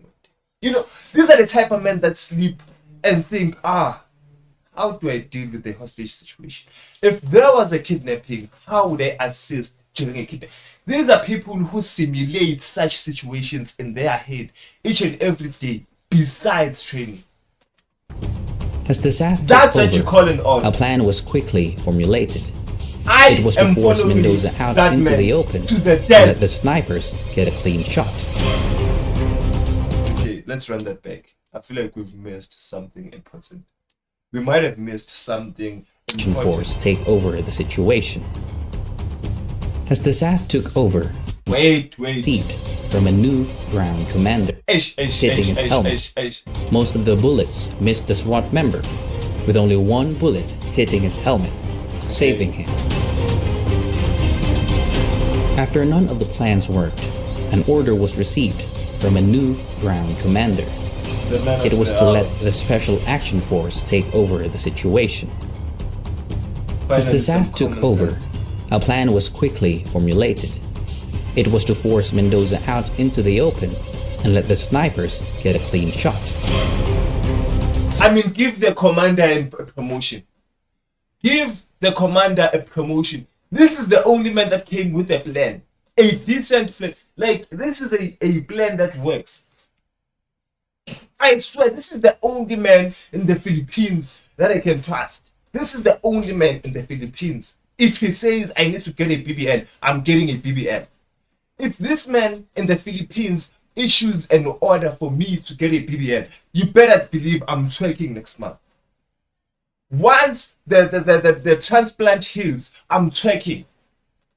I swear, this is the only man that came with something to the table that made sense. A decent plan. Give him a promotion. I've seen enough. To do this, a tear gas was thrown at the rear of the bus.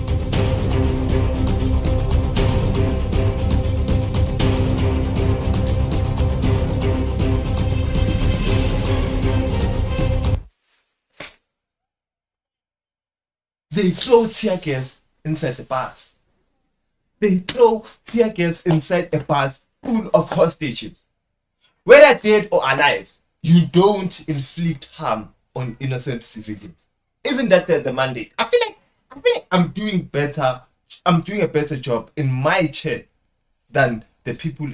This is the special forces, right? Let me just shut my ass up. This is the special forces. Let me just shut my ass up. Formulated. It was to force Mendoza out into the open and let the snipers get a clean shot. Decent plan. I'm not saying it's going to work, but that's a decent plan. A tear gas was thrown at the rear of the bus.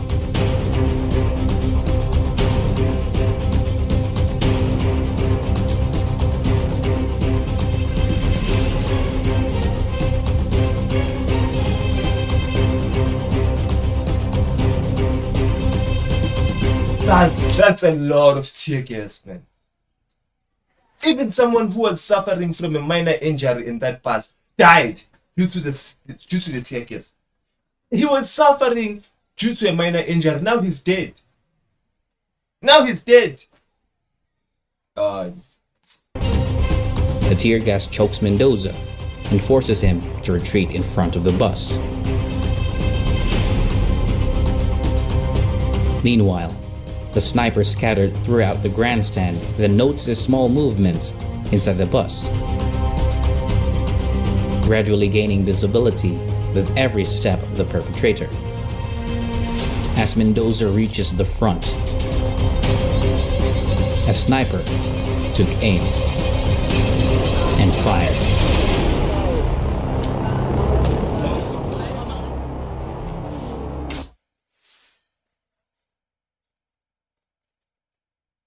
This man needed to be first in the scene.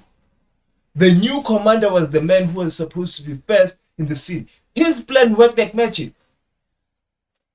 It worked like the oldest trick in the book. His plan worked like the oldest trick in the book.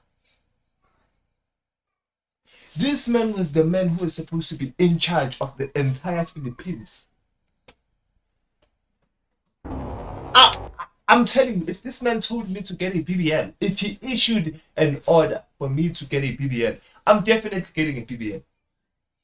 You best believe I'm getting a BBN.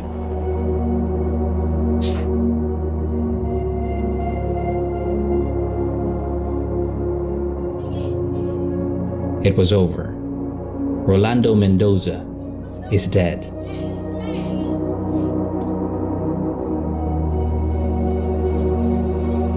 It was reported that a single shot to the head from the sniper killed Mendoza instantly. That's what it takes to kill every man. Okay, some survived, but that's enough to take you away. The incident left 9 people dead, including Mendoza. 9 people. That's Rescuers then were shocked as they discovered that there are still 8 people alive inside. Bro, I'm suing. You best believe I'm suing. It doesn't matter who I'm suing. I'm suing the police first for tear gassing me. That was an attempt at murder itself. You can't tell me that you're trying to save me with tear gas. There's no way. That's no way of saving me. You can't save me with tear gas. You can't throw in tear gas first when you're trying to help me out. Okay, number 1. Number 2, I am suing the SWAT. Okay, I'm not suing the SWAT. They acted as a dummy, which I agree. It was really good. The SWAT, in fact, needed to arrive there earlier, you know, in order to take more. Like we could have dealt with the situation simply. If Mendoza was firing at the SWAT before he had a chance to fire at the innocent civilians, or like nothing doesn't end. He would have run out of bullets at the end of the day. The thing is, he was gonna run out of bullets. It was going to happen. It was bound to happen.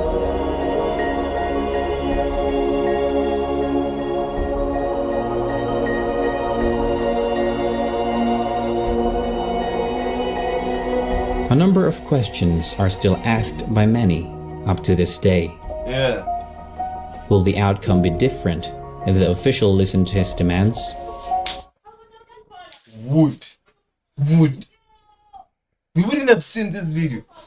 This video wouldn't have been this long. If they have told Mendoza that, listen man, in fact, we are going to give you a general position. Okay, that would have been a clear lie. But if they told Mendoza that we can give you your job back, but we will work on your retirement funds. We will work on your retirement funds. We promise you that much. I feel like that's a better lie. It feels sincere. It has promise in it. That's how you sell a lie. Would the victim survive if the media did not interfere? Or would the whole incident... I swear I'm banning every media organization.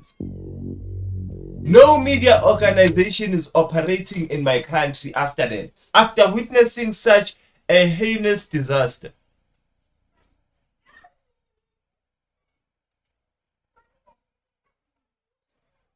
Okay. I'm not going to do like a public shooting. I'm not in the mood for that. I will refrain from that. Genuinely so. I will just try not to. I will try. It will be hard. I'm a man who believes in trying. Let me go use the bathroom. I need. What? Wait. Oh my god.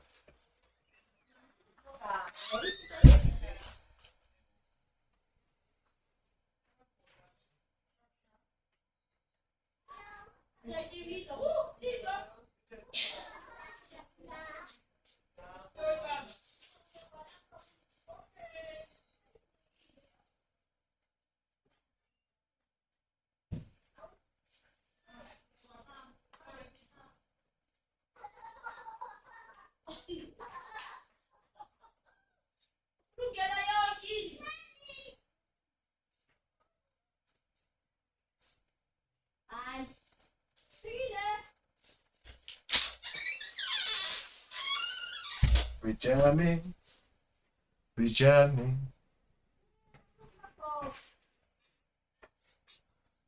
I haven't slept for 10 hours. Brother, what do you do for a living?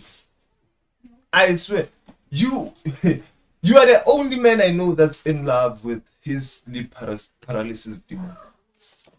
I swear, my man, you are the only man in this universe that's in love with the demon that haunts them in their dreams.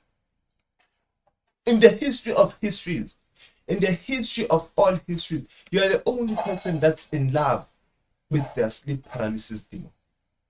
Only person I've ever met. I'm telling you, I wouldn't be sleeping if I were you. I changed my username to my real name. Muharemovic. So I'm going to call you Movic. Okay? Your name is like mine. It's too long. You wouldn't call me Sipesihle. No, Wilfred. You call me Freddy, right? So we're just gonna stick on a nickname based. Yes, we are not gonna go on a first name based. Okay, so you better type down your nickname. I need your nickname. I need a nickname. Okay. In mass shooting.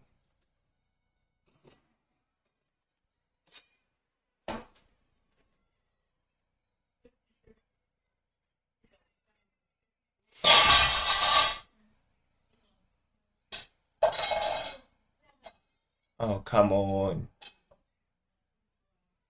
Yeah. So the in and out mass shooting.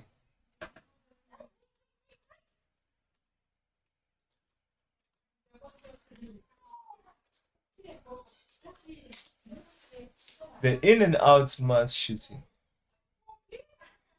It's Bosnia. Bosnia. Oh, it's a Bosnian name. Okay.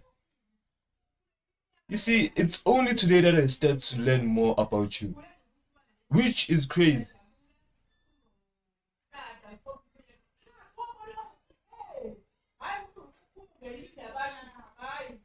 This is the first time I know about you.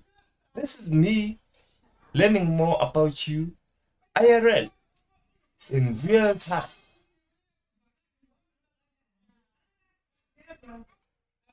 Okay, it feels like the only broadcast that we have is this one.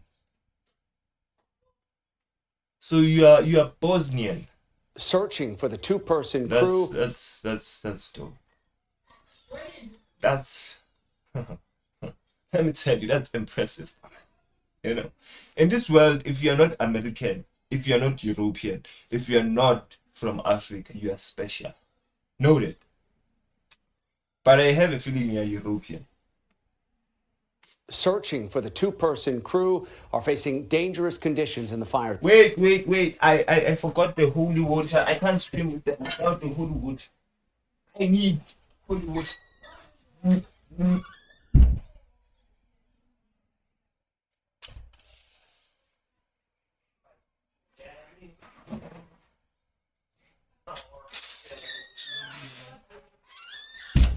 We're jamming.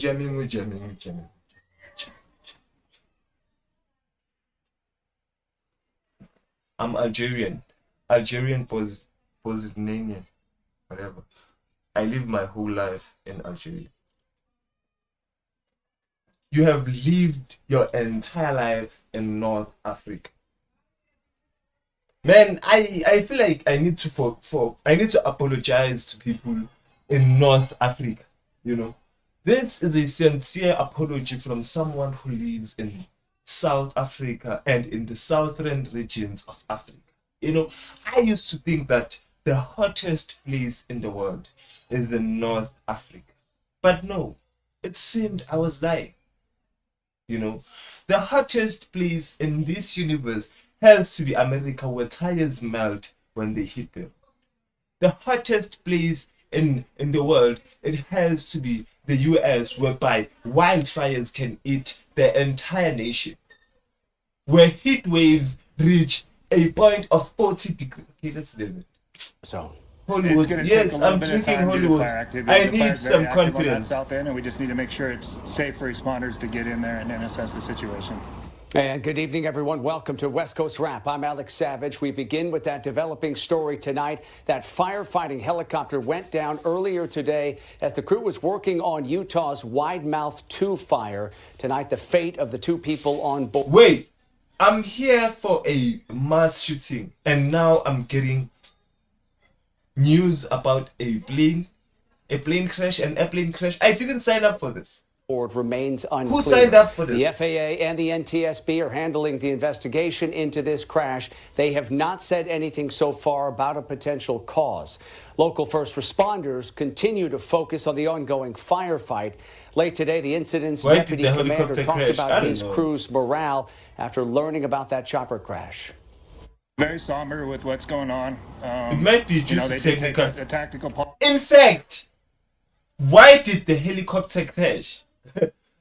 Why did the helicopter crash? After all we've seen in the internet, you ask, why did the helicopter crash? Like, after all we've been through with helicopters in the internet, like every person we cared about in the internet is killed by a helicopter. And then you ask, why did the helicopter crash? Like, it might be okay, it might be due to like someone made it, you know, someone set them up. It might have been a technical crash, but we all know that planes or helicopters crash. Kobe Bryant was taken by a helicopter. Why did that helicopter crash? Regrouped and they're back fighting. You don't ask questions like that. Some of those threats are to I-70 and trying to protect the communities. That helicopter went down in an area of steep, rugged terrain. That, combined with extreme fire behavior, is challenging crews who are trying to reach the crash scene. It's actively burning in that area. There were first responders in that area, firefighters were in the area, but due to the fire activity, it kind of overran the area. So no escape routes that any firefighters could get into or out of if we'd have put them in there. We would have put them at bigger risk. At this point, we didn't want to put them at any more risk until we know it's safe. So that's an ongoing conversation with us and fire. Authorities say lightning started the Widemouth 2 fire back on July 27th. The flames here have burned more than 100,000 acres. This is all unfolding about 125 miles southwest of Provo, Utah. We turn now to Washington's destructive wildfires, and crews are making progress on those fires burning in the Spokane area. Containment on the Fairview fires now up to 31% compared to 5% at this time yesterday. Containment on the Autumn Lane fire is up to 37% compared to 23% at this time yesterday. And containment on the Old Trails fire is holding steady tonight at 23%. Hundreds of homes and other buildings have been destroyed by the flames in the Spokane area, and more than 10,000 acres have burned here with... Oh my God, hundreds of houses. 400 houses have been damaged. Like 400 homes. How is that even a physically possible number? Like, how is it that you have 400 houses succumb to a wildfire? I swear, America can fight against anything. America can fight against any threat unless it's a natural disaster. Give America a natural disaster and it shall perish. Their military can't fight against natural disasters. So if you want to get rid of America, send in Let me shut up. Tens of thousands of people still evacuated from their homes. Fox 13's AJ Janavel spoke with crews at a command post today to see how they're getting through this emergency. Here at the command center for fire operations in Spokane, you have hundreds of firefighters waking up each morning, getting ready to head out and battle these fires. Thankfully, you have people like Thunder Mountain Catering providing meals throughout the entire day. Got scrambled eggs, about 600 pounds. We've got potatoes on the flat tops. What was the best thing for breakfast? They had some really good French toast. Okay. It gives us joy. I mean, this is what we're here for, you know, is to make sure that every firefighter is getting their intake of calories a day. I mean, they're out in the line working hard. You guys are working 12-hour shifts. I was told some folks are working No, that's an 24-hour honest shifts. American What's the system. hardest part for you when you are out there? The long days and just having to deal with those long hours. The command center is also where people can evacuate after these fires have impacted their homes, but it's not just the people. Not only helping sheltering animals, That but going transition behind had the to be fire illegal. lines to feed animals in place where Like, that transition is illegal. They had no business transitioning like that. They had absolute zero business transitioning like that. How can you hit me with a transaction like that? You know? It's Kiasan. Oh, yes, Kiang. Ikate belinga Kiwang. Oh, Al Kiwang, Ikate. Al Kiwanga. Angazi gogo. people weren't able to get the animals. We're looking at the injured animals also. Our animal protection officers are going in and feeding and watering in place and are removing animals from behind the lines. So to have a safe place to put them, I mean, they're out of their normal routine, but we're doing the best we can. But but the community has just been amazing. Reporting in Spokane, AJ Janavel, Fox 13 News. All right, wildfire smoke is causing some concerns about summer tourism in Washington's Lake Chelan Valley. This week is usually one of the biggest revenue generators of the year, but smoke from the nearby Little Giant fire appears to be discouraging many tourists from taking that end of summer trip by the lake. The drop in visitors is prompting businesses to promote indoor activities and encourage customers to visit their... Like, you know it's real when, like, a wildfire starts to affect you know it gets real when wildfire starts to affect air quality. When you can't even breathe. If you can't, I would be dizzy, but I know I'm a junkie. I would be addicted to this situation. Online stores. I know I'm a also junkie. hit the Bavarian-style town of Leavenworth hard earlier this week. Monday, Tuesday, Wednesday, the footfall numbers for those days were down 50 to 60%. But they're back to normal now. But you can see really the impact that has. At last check, the Little Giant fire has burned 82,000 acres west of Chihuahua River. 82,000 of acres of land. You can do that in American soil. Does the fire know America? Who America is? Like, I don't feel like this wildfire knows who it's dealing with. Does this wildfire know that it's dealing with Uncle Sam? You can't do that in American soil. You can't burn down Americans. Never in the history of them. I've never had something like this. Tonight. People all across the Pacific Northwest are being urged to protect themselves from wildfire smoke during this upcoming weekend. Let's give you a live look here at Government Camp, Oregon. This is near Mount Hood, and in this live shot, you can see a plume of smoke there off in the distance. This is one of the areas where poor air quality has been a problem all throughout the week.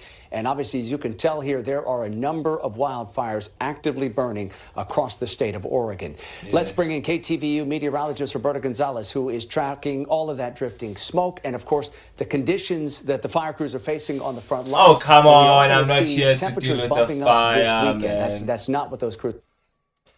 Circumstances of the crash. Legal experts say although the kids likely won't be charged with a crime, profit over children's safety.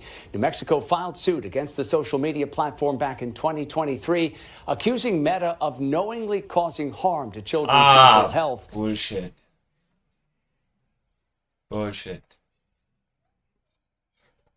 So what I need is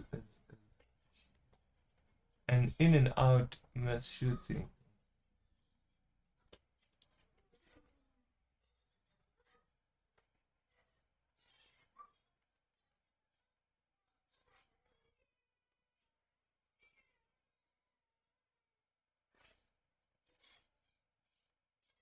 Let me go to X because I feel like they're trying not to show us.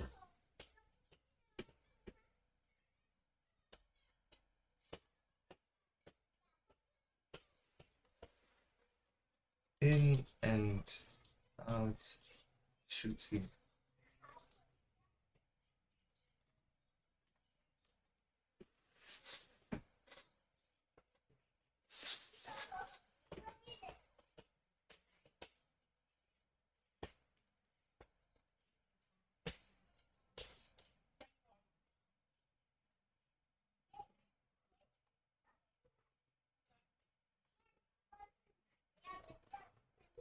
Okay, it feels like the longest clip that we have is a 4-minute clip.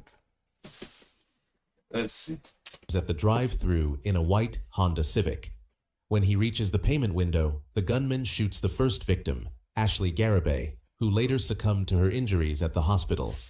I mean, who does that? The gunman proceeds in the drive-thru, parking his car.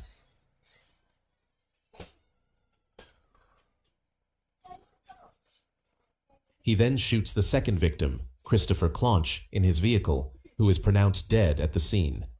Former Twin Falls police officer and former Idaho State Police trooper, Austin James, runs toward... Oh, shit! Oh my god! Oh my god! Oh my god! Talk about the wrong place at the wrong time. He could have been in the worst timing. Like talk about the worst timing. How do you run straight into a mass shooter like that? The incident where he encounters the gunman and is the third victim shot. Shit. He tried to scram, man. He really tried to Mr. James retreats and draws his handgun, preparing to engage the gunmen.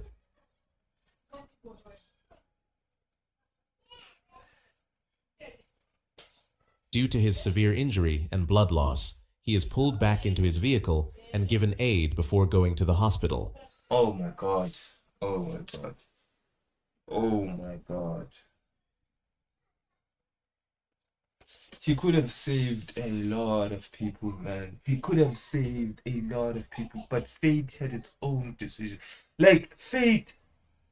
Fuck fate, man. You know, now I'm not doing things because I'm destined to. I'm not doing things because of whatever reason that the world might mystically write up, you know. You can't tell me this is normal. This is okay. It ain't okay, man. This shit ain't okay. The gunman returns to the payment window and observes employees rendering aid to Ashley. He fires into the window a second time before his handgun jams, and he returns to his vehicle to retrieve a rifle. This is what you get when your second right is the right to build a firearm. This is what happens when your second amendment is the right to a firearm. Inside the restaurant and off-duty. Wait.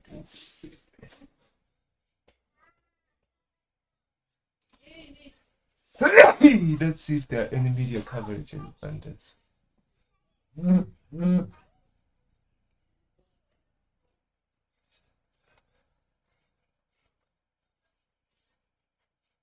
The payment window. There's nothing on the in and out. When he reached, there's absolutely nothing.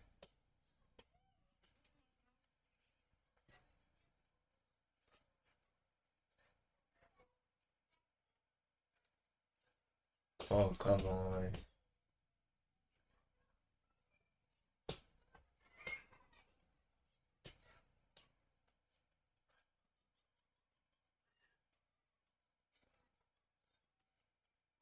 Yeah, it seems we have nothing on the in and out shitting. But that is crazy. What I saw was just blatant, like,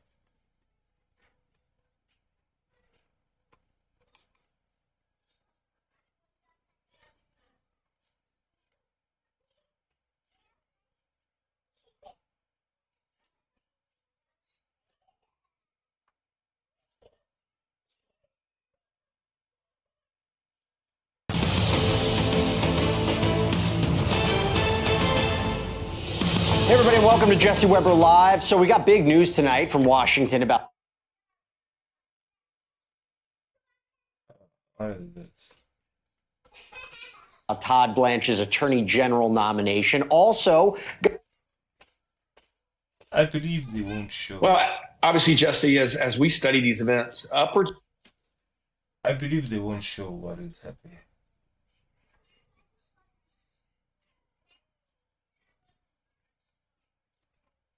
I doubt they're going to show what happened.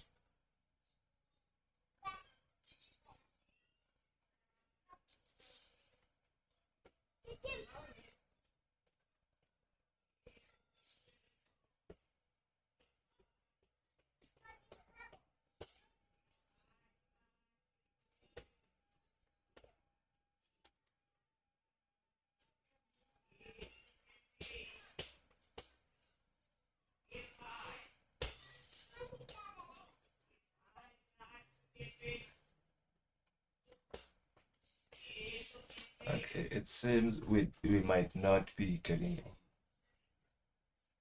a mass shooting. So, hurricane tips. We need moment where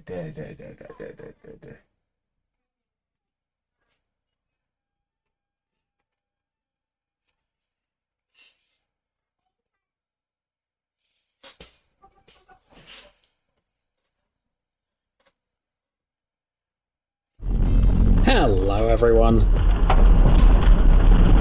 Uprooted trees, demolished houses, cars lifted into the air, wrecked docks with boats. These are just a few of the destructive impacts of some storms and tornadoes. Today, we'll explore some of the most horrifying and astonishing ones. Let's get it on. Is there anything above us? I don't know. I told you. You can't even imagine how completely different the view will be in just a moment.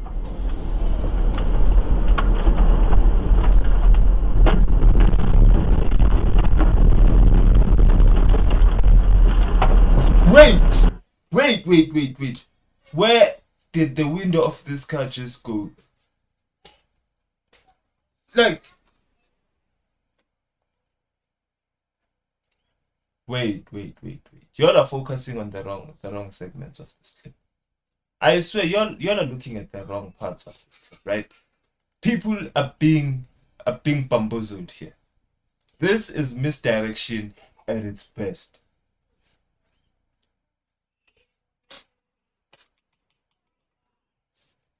Okay, let's go. Hello everyone. Uprooted trees, demolished houses, cars lifted into the air, wrecked docks with boats. These are just a few of the destructive impacts of some storms and tornadoes. Today, we'll explore some of the most horrifying and astonishing ones. Let's get it on. Is there anything above us? I don't know. I told you. You can't even imagine how completely different the view will be in just a moment.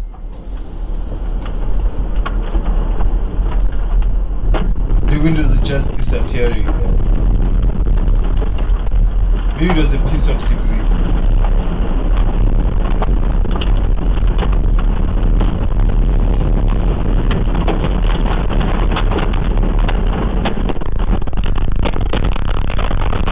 A tornado ripped through Lincoln, Nebraska on April the 26th, 2024, tearing off the roof and 3 walls of a factory that spanned more than 10,000 square meters. With winds peaking at 265 miles per hour, it snapped trees, wrecked houses, and hurled cars into the sky. A truly horrifying scene, don't you think? That served as a reminder of what not to do during a natural disaster. These people were likely in panic mode, and not having a clue what else to do, decided to take cover under the overpass. Just so you know, staying under bridges during those moments is like being in a wind tunnel. It's a miracle no one was injured.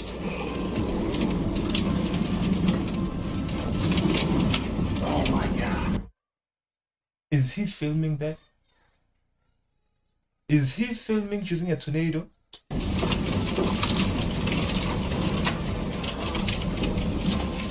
Y'all got me By the way, messed up. trying to hide behind a sign isn't the best idea either. How can that go wrong?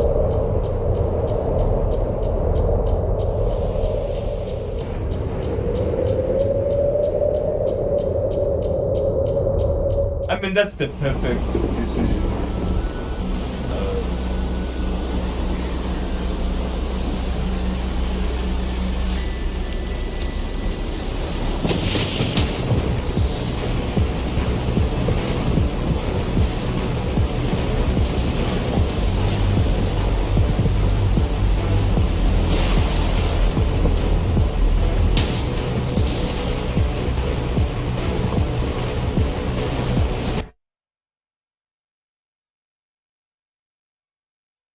The fact remains that I shall be not moved by winds.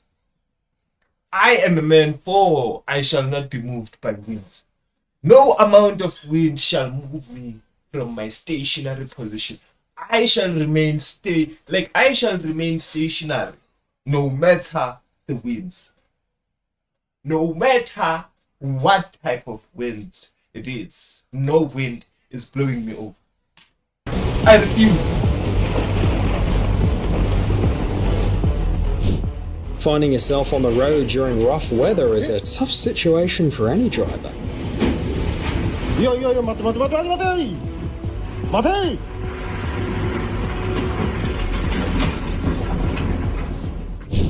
Excuse me, let's run that back.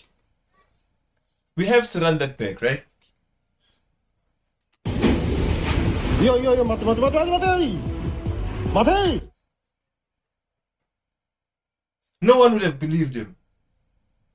No one would have believed him. Not even the insurance company would have believed him. If it wasn't for the video, no one would have believed him.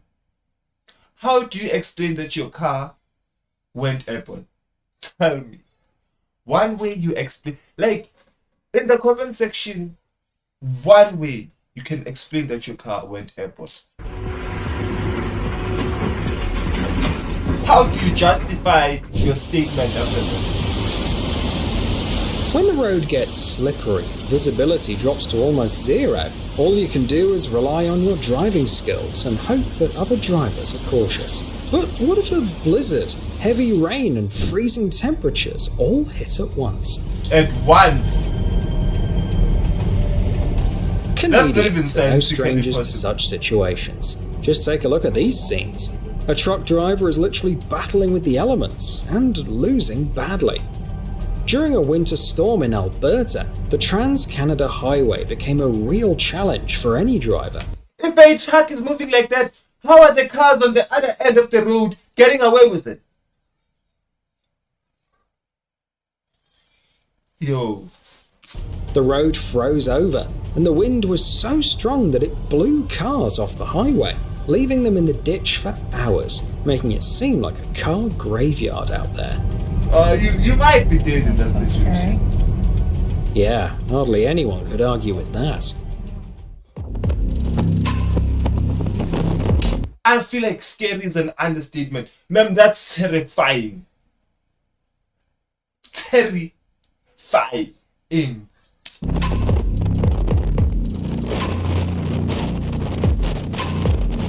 It ain't about to capsize, right?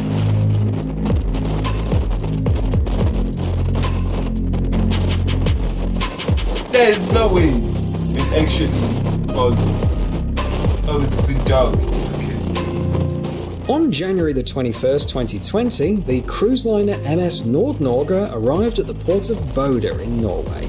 The docking was supposed to go smoothly, but nature had other plans. Footage shows how the wind simply pushes the gigantic ship sideways, halting the mooring process. They never stood a chance of docking.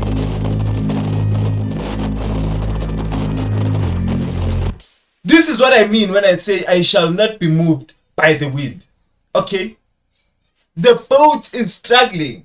The boat is struggling to maintain its position during heavy winds. But men, for men, we are superior. We survive. during such situations. I shall not be moved by wind.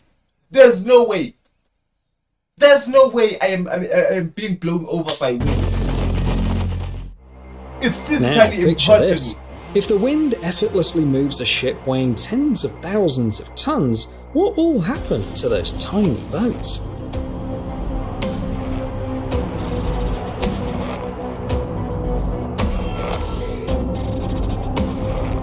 A video shot in Ohio shows strong wind gusts moving from land to water, destroying not only the dock, but also the boats. The wind reached speeds of up to 129 kilometers that day, causing significant damage. It ain't causing damage to me. Oh, look at the aftermath. Look at the aftermath. Meteorologists can definitely forecast storms, but they don't always nail down the details or predict the aftermath accurately. And here's proof from Canada.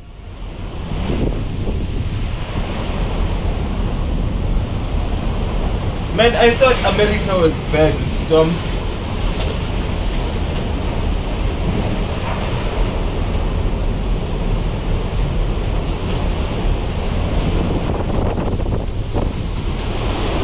Did you just witness the eye of a storm? Or did you just witness any type of wall of a storm and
In the video, the sky brightens up quickly at first, and then in a matter of seconds the scenery changes drastically until it looks like something out of an apocalyptic movie.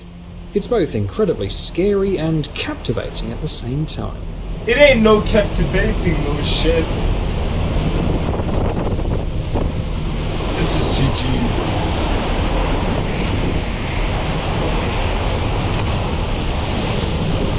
It's just GG's.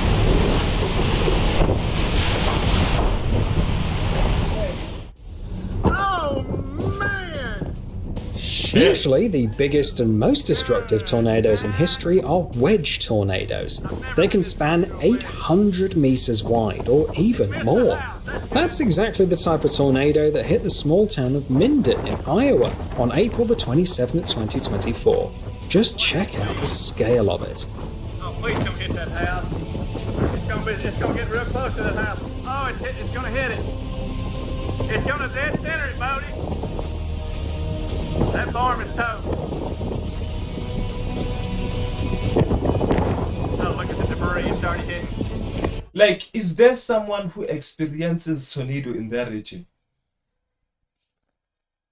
If so, like, I can offer you residence in my town. We can swap families. Like, if you live in a region that's been plagued, if you live in a tornado region, we can swap families. We can swap places. Oh no! Oh no! Oh, it's going behind it. Maybe it'll miss it. It'll be close. This natural disaster hit a town of about 600 people, destroying 180 homes and damaging lots of businesses. It's terrifying how much damage it caused. It's clear why nobody wants to deal with that kind of chaos. It is famously implied that it carries the power that matches a nuke. It is honestly claimed that tornadoes can carry as much power as what you call nukes, which is crazy. Tornadoes can not only cause serious damage to property, but also knock out power for entire neighborhoods. Oh, that's a power glitch. You know you fucked in South Africa if something like that happens, right? Like, if that happens in South Africa, it's like 10 months without electricity. I am telling you, if that happens in your neighborhood and you lose power like that, in early January 2024, an unexpected tornado hit a residential area of Fort Lauderdale, knocking down power lines. You can see eerie green flashes where the tornado passes on the video. Holy shit! The maximum wind... And then it dissipates after that. And then it dissipates after that. And then it decides to vanish after it. And then it decides that the perfect time to leave is after it fucked up the infrastructure. Speed that day reached 129 kilometers per hour. But believe it or not, no one got hurt. Oh my god, this is so scary to watch. No one got hurt. This is literally my worst fear. I'm so happy it's going away. Oh, just flip that bullet over! Oh my god. Oh, it's gonna run right through this freaking main drag with all these cars. It flipped that. I think that boat righted itself. That boat was upside down. Look at the trees. Another aspect you can't ignore when talking about bad weather is hail. Just check out this size. It's practically the size of a baseball. While most of us are used to seeing precipitation in the form of tiny ice particles, in some regions, hail can get really big.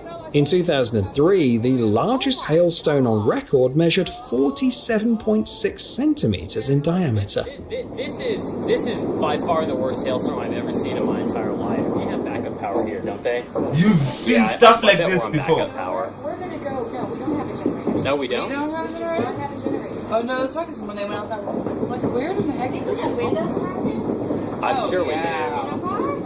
Oh yeah. Especially if they're driving with their speed. How can you all have a normal conversation? How are they having a normal conversation with all that happening?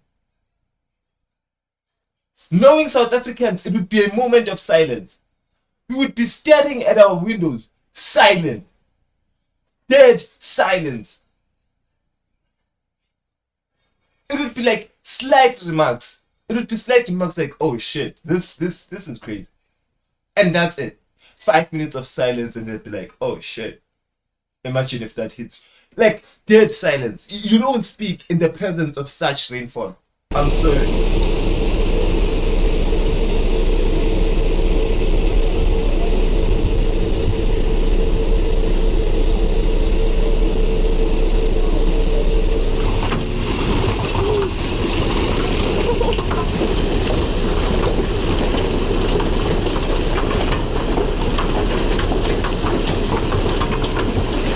Another hailstorm. Wild.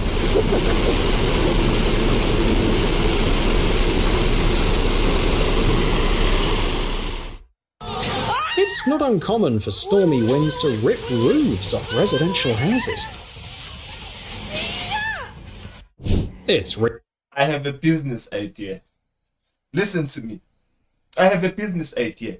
We go to areas with high winds, or we visit areas that are prone to strong winds. Yes, we go to areas that are prone to extreme winds, to hurricanes, to anything that can rip the roof apart, and then we sell the zinc.